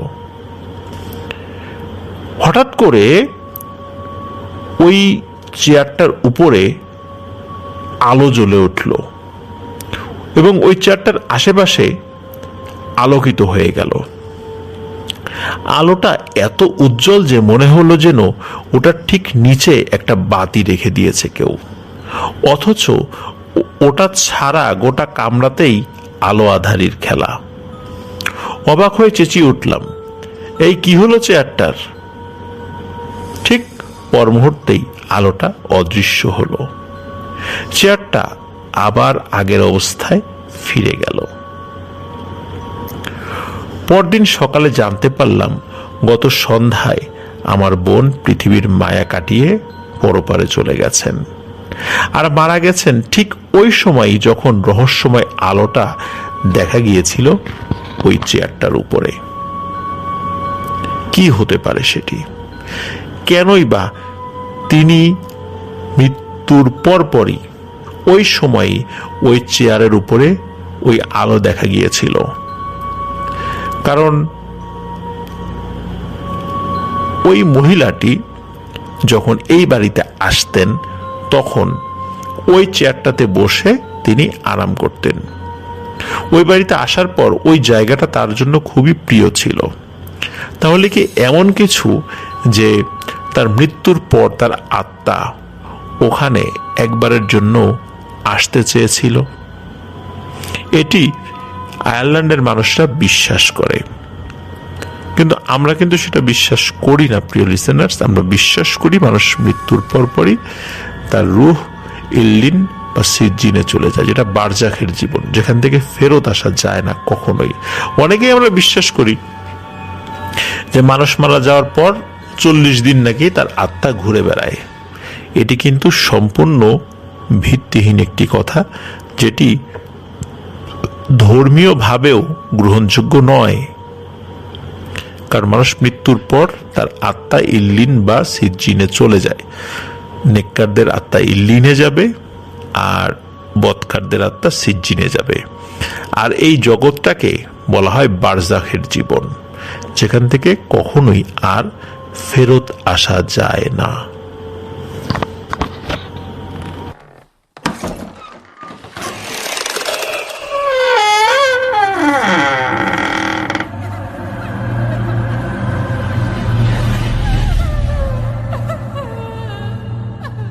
প্রিয় লিসেনার্স, এখন যে রহস্যময় ঘটনাটি আপনাদের সাথে শেয়ার করব, এই ঘটনাটি যিনি প্রকাশ করেছেন বা এর সত্যতা নিশ্চিত করেছেন তার নাম মিস্টার ডব্লিউ.ডি.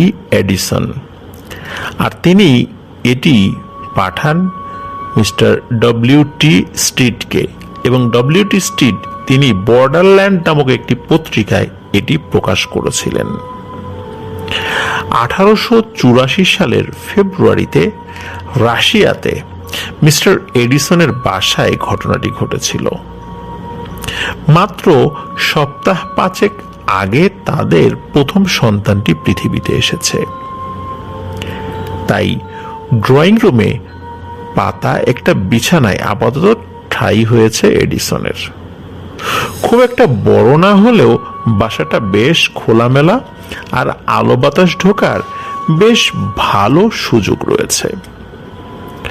ঘটনার রাতে 10টার একটু পরপরই বিছানায় চলে গেলেন এডিসন। প্রায় সঙ্গে সঙ্গেই তলিয়ে গেলেন গভীর ঘুমে। সাধারণত সকাল পর্যন্ত টানা ঘুম হয় তার, তবে এই রাতে স্বপ্নহীন ছোট্ট একটা ঘুমের পরেই তিনি জেগে উঠলেন। কেন যেন মনে হয়েছে কেউ তার নাম ধরে ডেকেছে। উর্বর মস্তিষ্কের কল্পনা ভেবে চিন্তাটা ঝেঁটিয়ে বিদায় করে দেবেন এমন সময় আবার শুনলেন শব্দটা। ফিসফিস করে সত্যি কেউ তার নাম ধরে ডাকছে, উইলি। তার নাম উইলি বলে ডাকছে। এখন যে নার্সটি বাচ্চাটা দেখাশোনা করে আর শোবার ঘর লাগোয়া ডাইনিং এ থাকে, কয়েকদিন হলো সে অসুস্থ। গত সন্ধ্যায়ও তার স্ত্রী এডিসনকে ডেকে নিয়ে গেছেন সাহায্য করার জন্য। কাজেই যখন ফিসফিস শব্দটা শুনলেন, প্রথমেই তার মনে হলো, ওহ, বাবুটা যন্ত্রণা করছে আবার। কামরাটায় জানালা আছে 3টা। আকাশে চাঁদ নেই, তবে তারারা ঝলমল করছে। এদিকে তুষার পড়ার কারণে এতে প্রতিফলিত আলোও রয়েছে। কাজেই ঘরের ভিতরটা অন্ধকার বলা যায় না আসলে। মাথা ঘুরিয়ে বিছানার কিনারায় একটা নারী মূর্তি আবিষ্কার করলেন এডিসন। কোনো ধরনের চিন্তা ছাড়াই তিনি ধরে নিলেন ওটা তার স্ত্রী। কি ঘটনা এই বলে জানতে চাইলেন, কিন্তু ছায়ামূর্তিটা নীরব আর স্থিরই রইল। ইতোমধ্যে অন্ধকারে চোখ সয়ে গেছে এডিসনের। লক্ষ্য করলেন নারী দেহটার কাঁধ আর তার মাথা ধূসর একটা শালে ঢাকা। তার চেয়ে বড় কথা, কাঠামোটা তার স্ত্রীর তুলনায় আরো বেটে। তার মানে তার স্ত্রী যতটুকু লম্বা, কিন্তু এই যেই ছায়ামূর্তিটি, তার যে কাঠামো, সেটি তার স্ত্রীর তুলনায় আরো ছোট। এক দৃষ্টিতে ছায়ামূর্তিটার দিকে তাকিয়ে রইলেন তিনি ভাবছেন, কে হতে পারে এটা? এবার তখনকার ভাষায় জিজ্ঞেস করলেন, তুমি কি চাও? কিন্তু তার কথার কোনো উত্তর মিলল না। এ সময় মনে হলো যে আচ্ছা, এটা তাদের কাজের মেয়েটা নয় তো? ওর আবার ঘুমের মধ্যে হেঁটে বেরাবার বদ অভ্যাস রয়েছে। এডিসনের শয্যার কাছে একটা টেবিল রয়েছে। ছায়ামূর্তিটার দিক থেকে চোখ না সরিয়েই ম্যাচ বক্সটা নেয়ার জন্য টেবিলের কাছে পৌঁছলেন। ম্যাচ বক্সটা হাতে নিলেন, কিন্তু কাঠিটা জ্বলার আগেই তাকে চমকে দিয়ে ওই কাঠামোটা যেন মেঝে থেকে শূন্যে উঠে গেল। তারপর পিছু হটতে হটতে কামরার শেষ প্রান্তের জানালাটার দিকে সরে পড়ল। ধীরে ধীরে মলিন হতে হতে জানালায় যখন পৌঁছল, ঝাপসা একটা ধূসর অবয়বে তখন সেটা পরিণত হয়েছে। ম্যাচের কাঠি ধরাতে ধরাতে পুরোপুরি অদৃশ্য হয়ে গেল সেটি। মোমবাতি জেলে লাফিয়ে বিছানা ছেড়ে নেমে দরজার দিকে দৌড়ে গেলেন এডিসন, কিন্তু ওটা লাগানো ছিল। ড্রয়িং রুমের পাশে একটি সাজঘর রয়েছে। কামরা দুটোকে আলাদা করেছে কেবল একটি পর্দা। এই কামরাটাও খালি, আর দরজার দোর আটকানো। রীতিমতো বিস্মিত হয়ে গেছেন তখন এডিসন। চোখ ডললেন কয়েকবার। এ সময় প্রথমবারের মতো একটা কথা খেয়াল হলো তার। ওই কাঠামোটা কিন্তু একটু অস্পষ্ট ছিল। এদিকে একমাত্র তার স্ত্রী তাকে উইলি নামে ডাকেন, আর সবাই এডিসন নামে ডাকেন। আর কেবল তিনি নামটা ইংরেজ উচ্চারণে বলেন। আরেকবার ভালো মতো ড্রয়িং রুম আর সাজঘরটা পরীক্ষা করলেন তিনি। তারপর দরজা খুলে বারান্দায় বেরিয়ে গেলেন। এবার স্ত্রীর কামরার সামনে দাঁড়িয়ে কান পাতলেন। বাচ্চাটা কাঁদছে আর তার স্ত্রী সজাগই আছেন। আস্তে আস্তে দরজায় ধাক্কা দিয়ে ডাকলেন, তার স্ত্রী বেশ সাহসী মহিলা, এটা জানা থাকায় পুরো ঘটনাটি খুলে বললেন তাকে। শুনে তার স্ত্রী খুবই অবাক হয়ে গেলেন। তারপর জানতে চাইলেন তিনি কি কামরাটায় ফিরতে ভয় পাচ্ছেন কিনা। এডিসনও বেশ সাহসী মানুষ, কাজেই এখনই ভয় পাওয়ার কোনো কারণ তিনি দেখলেন না। কিছুক্ষণ কথা বলে নিজের কামরায় ফিরে এলেন তিনি। খুব শান্তভাবে পুরো বিষয়টা নিয়ে ভাবলেন, কিন্তু এটার কোনো ব্যাখ্যা তিনি বের করতে পারলেন না। এদিকে তার চোখ দুটো ঘুমে জড়িয়ে আসছে। মোমবাতি নিভিয়ে ঘুমিয়ে পড়লেন। আবারও স্বপ্নহীন ছোট্ট একটা ঘুমের পর তিনি জেগে উঠলেন। এবার তার মুখটার মাঝখানে জানালার দিকে, ওটার কাছেই আবার দেখলেন ছায়ামূর্তিটাকে। বাইরে থেকে আসা আলোর পটভূমিতে বেশ কালো মনে হলো ওই কাঠামোটাকে। তড়িঘড়ি ম্যাচের জন্য হাত বাড়ালেন, কিন্তু তা করতে গিয়ে টেবিলটাকেই উল্টে দিলেন।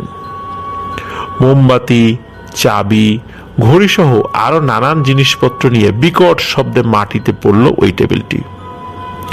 তবে তার চোখ সেই গাঢ় কাঠামোটার দিকেই। তারপরে লক্ষ্য করলেন জিনিসটা যাই হোক এই মুহূর্তে সরাসরি তার দিকেই এগিয়ে আসছে। এক মুহূর্ত পরে দরজার দিকে যাবার পথও আটকে দেবে সেটি। আধারে অজানা এক জিনিসের মুখোমুখি হওয়া মোটেই আনন্দের বিষয় নয়। মুহূর্তের মধ্যে বিছানাটার চাদরটা তুলে দুই কোণা দুই হাত দিয়ে শক্ত করে ধরলেন। তারপর সরাসরি ছায়ামূর্তির দিকে লাফ দিলেন। ভাবছেন চাদরটা দিয়ে ওটার মাথা, চোখ, মুখ ঢেকে ফেলে আক্রমণের প্রথম ঝাপটাটা সামলাবেন। পর মুহূর্তেই জানালার সামনের একটা সোফার উপর গিয়ে পড়লেন তিনি। হাত দুটো গিয়ে ঠেকল জানালার গড়াদে। তারপরে আটকে উঠলেন। ওটাকে তিনি অতিক্রম করে গেছেন। ছায়ামূর্তি এখন তার পিছনে। ঝটিটি ঘুরে দাঁড়ালেন। পর মুহূর্তেই গাঢ় অন্ধকারের একটা জালে যেন আটকা পড়লেন তিনি। ওটাকে স্পর্শ করা যায় না, আবার একই সঙ্গে এতটাই ঘন যে মনে হলো তার উপর ভারী একটা কিছু চড়ে বসেছে। চারপাশ থেকে প্রচন্ড একটা চাপ অনুভব করলেন তিনি। নড়তে চড়তেও পারছেন না একটুও। বিছানার চাদরটা তার বাম বাহুতে ঝুলছে আর ডান হাত মুক্ত, কিন্তু ওজনদার কিছু একটা যেন ওটাকে চেপে ধরেছে। সাহায্যের জন্য চিৎকার করতে লাগলেন। মনে হলো যেন তার জিভটা শুকিয়ে গেছে আর কয়েক ইঞ্চি পুরু হয়ে তালুতে আটকে গেছে। একটা শব্দ বের হলো না তার মুখ থেকে। তারপরই প্রচন্ড চেষ্টার পর কিছু একটা বের হলো মুখ দিয়ে। আধা প্রার্থনা, আধা ভয় মিশ্রিত অসংলগ্ন কিছু শব্দগুলো। সমস্ত মানসিক আর শারীরিক শক্তি এক করে শেষ চেষ্টা চালালেন তিনি। এতেই ভয়াল ওই জিনিসটার কবল থেকে তিনি বের হয়ে আসতে পারলেন।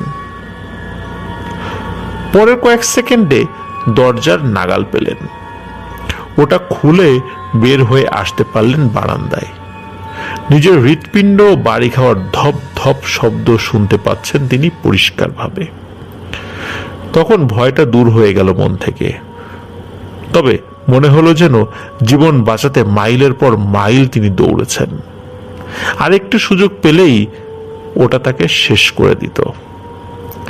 আবার তিনি স্ত্রীর কামরার সামনে চলে এলেন। আওয়াজ শুনে বুঝলেন জেগে আছেন তিনি আর বাচ্চাটাকে নিয়েই ব্যস্ত আছেন। দরজা ধাক্কাতে তিনি দরজা খুলে দিলেন। এডিসনের চেহারার হালই তার কাছে পরিষ্কার করে দিল কিছু একটা ঘটেছে। মুখ দিয়ে ফোঁটায় ফোঁটায় ঘাম গড়িয়ে পড়ছে, চুলও ভেজা। আর কয়েক গজ দূর থেকে শোনা যাচ্ছে তার হৃৎপিণ্ডের ড্রিম ড্রিম শব্দ। সেই রাতে কি ঘটেছে তার কোনো ব্যাখ্যা এডিসন বের করতে পারেননি কখনোই।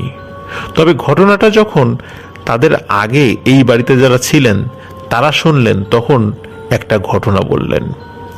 এক রাতে বাড়িতে আসা এক অতিথির এই কামরায় থাকার ব্যবস্থা করেছিলেন তারা, কিন্তু ওই ভদ্রলোক নাকি ওই কামরাটায় থাকতে অস্বীকার করেছিলেন।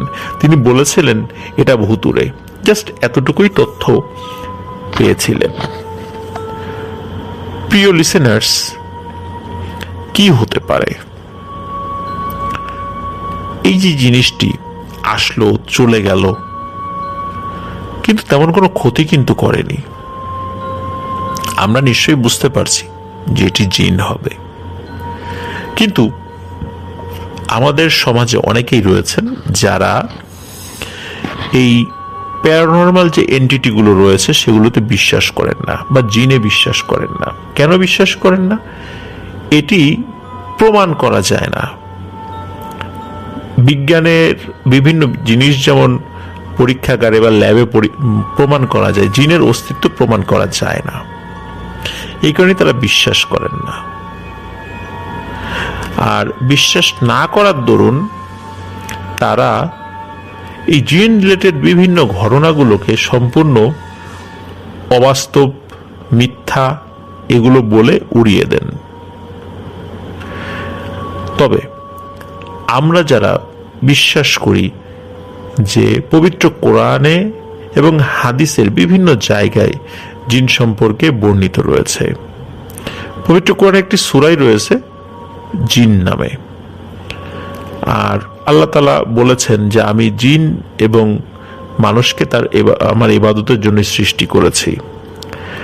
এখন আমরা জিনকে দেখি আর না দেখি, তার অস্তিত্ব অনুভব করি আর না করি, আমরা বিশ্বাস করি মহান আল্লাহ সুবহানাহু ওয়া তাআলার এই সৃষ্টিটি আমাদের চতুর্দিকে বিরাজমান রয়েছে। আমাদেরকে তারা দেখছে, কাউকে কাউকে ক্ষতি করতে পারছে, কাউকে পারছেন না, কারণ আল্লাহ তাআলা মানুষের চতুর্দিকে একটি নিরাপত্তার বলয় রেখে দিয়েছেন, যার কারণে ক্ষতিকর দুষ্ট জিনেরা মানুষের সহজে ক্ষতি করতে পারে না। তবে মানুষ যদি নিজে ক্ষতি কারণ হয়ে দাঁড়ায়, মানে নিজের ক্ষতির জন্য নিজেই কারণ হয়ে দাঁড়ায়, সেক্ষেত্রে কিন্তু জিনেরা এই সুযোগটা পেয়ে যায় আর তখনই ক্ষতি করে বসে। তো যারা, আমি দেখেছি যে যারা জিনে বিশ্বাস করেন না, তারাও কখনো কখনো কিছু কিছু প্যারানরমাল বিষয়ের সম্মুখীন হন। তারাই যখন তাদের সার্কেলে এই ঘটনাগুলো বলেন, তখন একটু আগে যারা তাদের বন্ধু ছিল একই রকম ভাবে চিন্তা করত, এই মানুষদেরকেই তখন সেই ব্যক্তির অনুভূতিটি আর বোঝানো যায় না।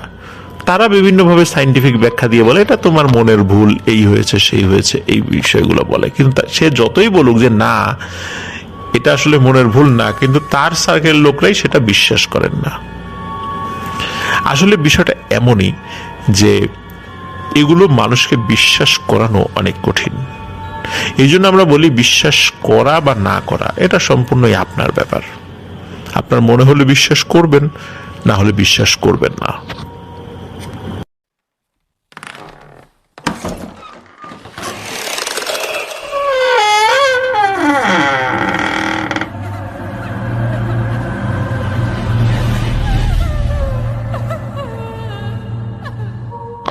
প্রিয় লিসেনার্স, এখন যে রহস্যময় ঘটনাটি আপনাদের সাথে শেয়ার করতে যাচ্ছি, এই ঘটনাটি মূলত সিঙ্গাপুর সিটির কোন একটি জায়গায় ঘটেছিল এবং একজন ব্যাংক কর্মকর্তা যিনি এই ঘটনাটি শুনিয়েছিলেন, আর ঘটনাটি ঘটেছিল তারই এক মহিলা আত্মীয়ার সাথে। তো ওই ব্যাংক কর্মকর্তার মুখেই আমরা ওই ঘটনাটি শুনি। তিনি যেভাবে বলেন, আমার বান্ধবী তার মায়ের সঙ্গে থাকে। আন্টি আবাসিক একটা সেবামূলক প্রতিষ্ঠান দেখভাল করেন। মধ্যবয়স্ক এক মহিলা ওখানের একটা কামরায় থাকতেন। রহস্যজনকভাবে হঠাৎ করে তিনি মারা যান।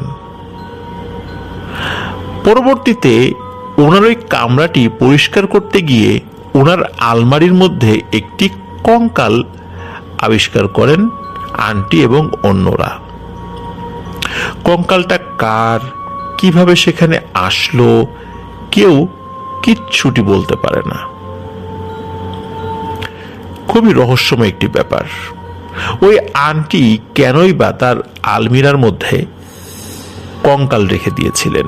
তিনি কিন্তু ডক্টর ছিলেন না, বা এমন কোনো প্রফেশনেও ছিলেন না যেই প্রফেশনে কঙ্কাল প্রয়োজন হয়। তাহলে ওই কঙ্কালটি আসলে তিনি কেন এনেছিলেন? উনি এনেছিলেন নাকি কোনো না কোনো ভাবে কঙ্কালটি ওখানে চলে এসেছিল? সে রহস্য না হয় আমরা পরে জানব। কিন্তু কঙ্কালটি যখন উদ্ঘাটিত হলো, এরপর থেকে ওই মহিলাটির মৃত্যুবার্ষিকীর দিনে ওই কামরাটা থেকে অদ্ভুত কিছু শব্দ এবং খুবই বিশ্রী দুর্গন্ধ ছড়িয়ে পড়ত চারপাশে।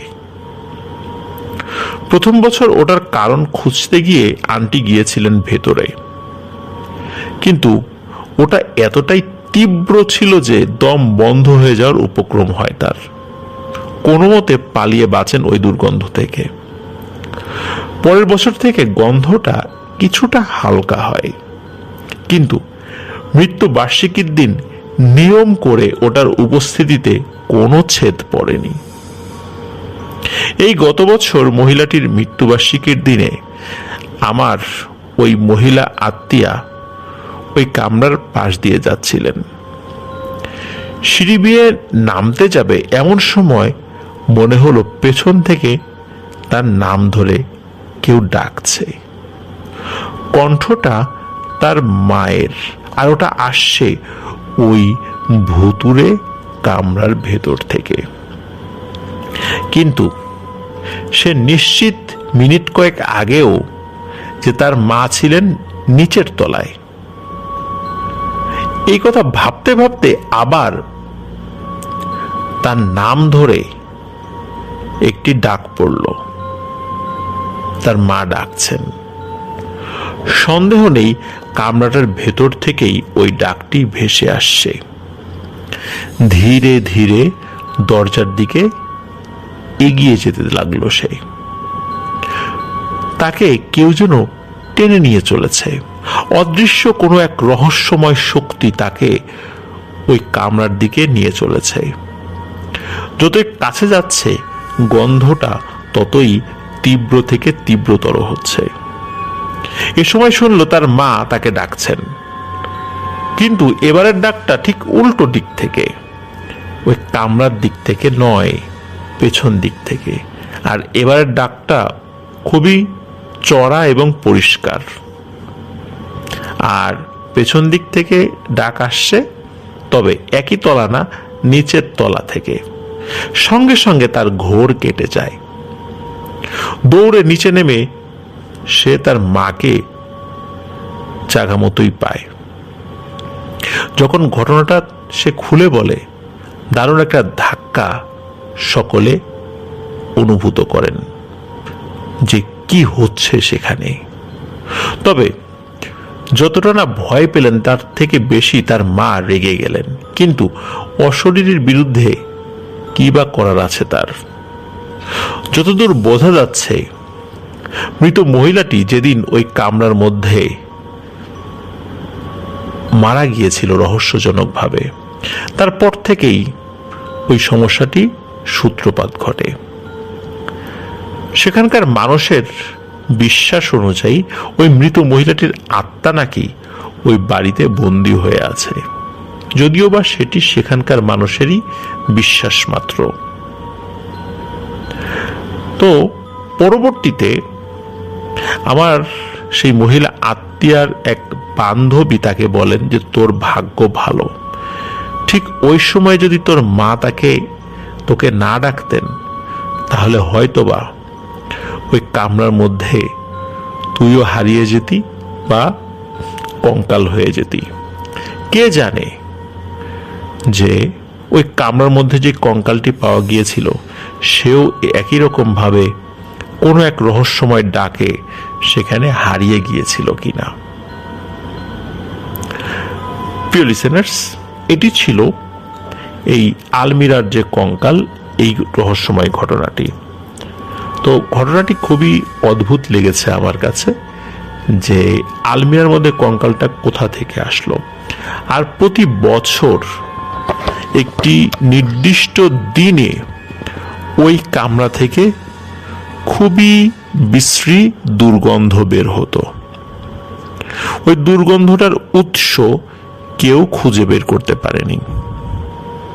তবে আমাদের কাছে যতটুকু মনে হয় সেটি হচ্ছে যে যেই মহিলা ওই বাড়িতে থাকতেন তিনি রহস্যময় কোনো কর্মকাণ্ডের সাথে জড়িত ছিলেন কিনা সেটা কিন্তু কেউ জানে না।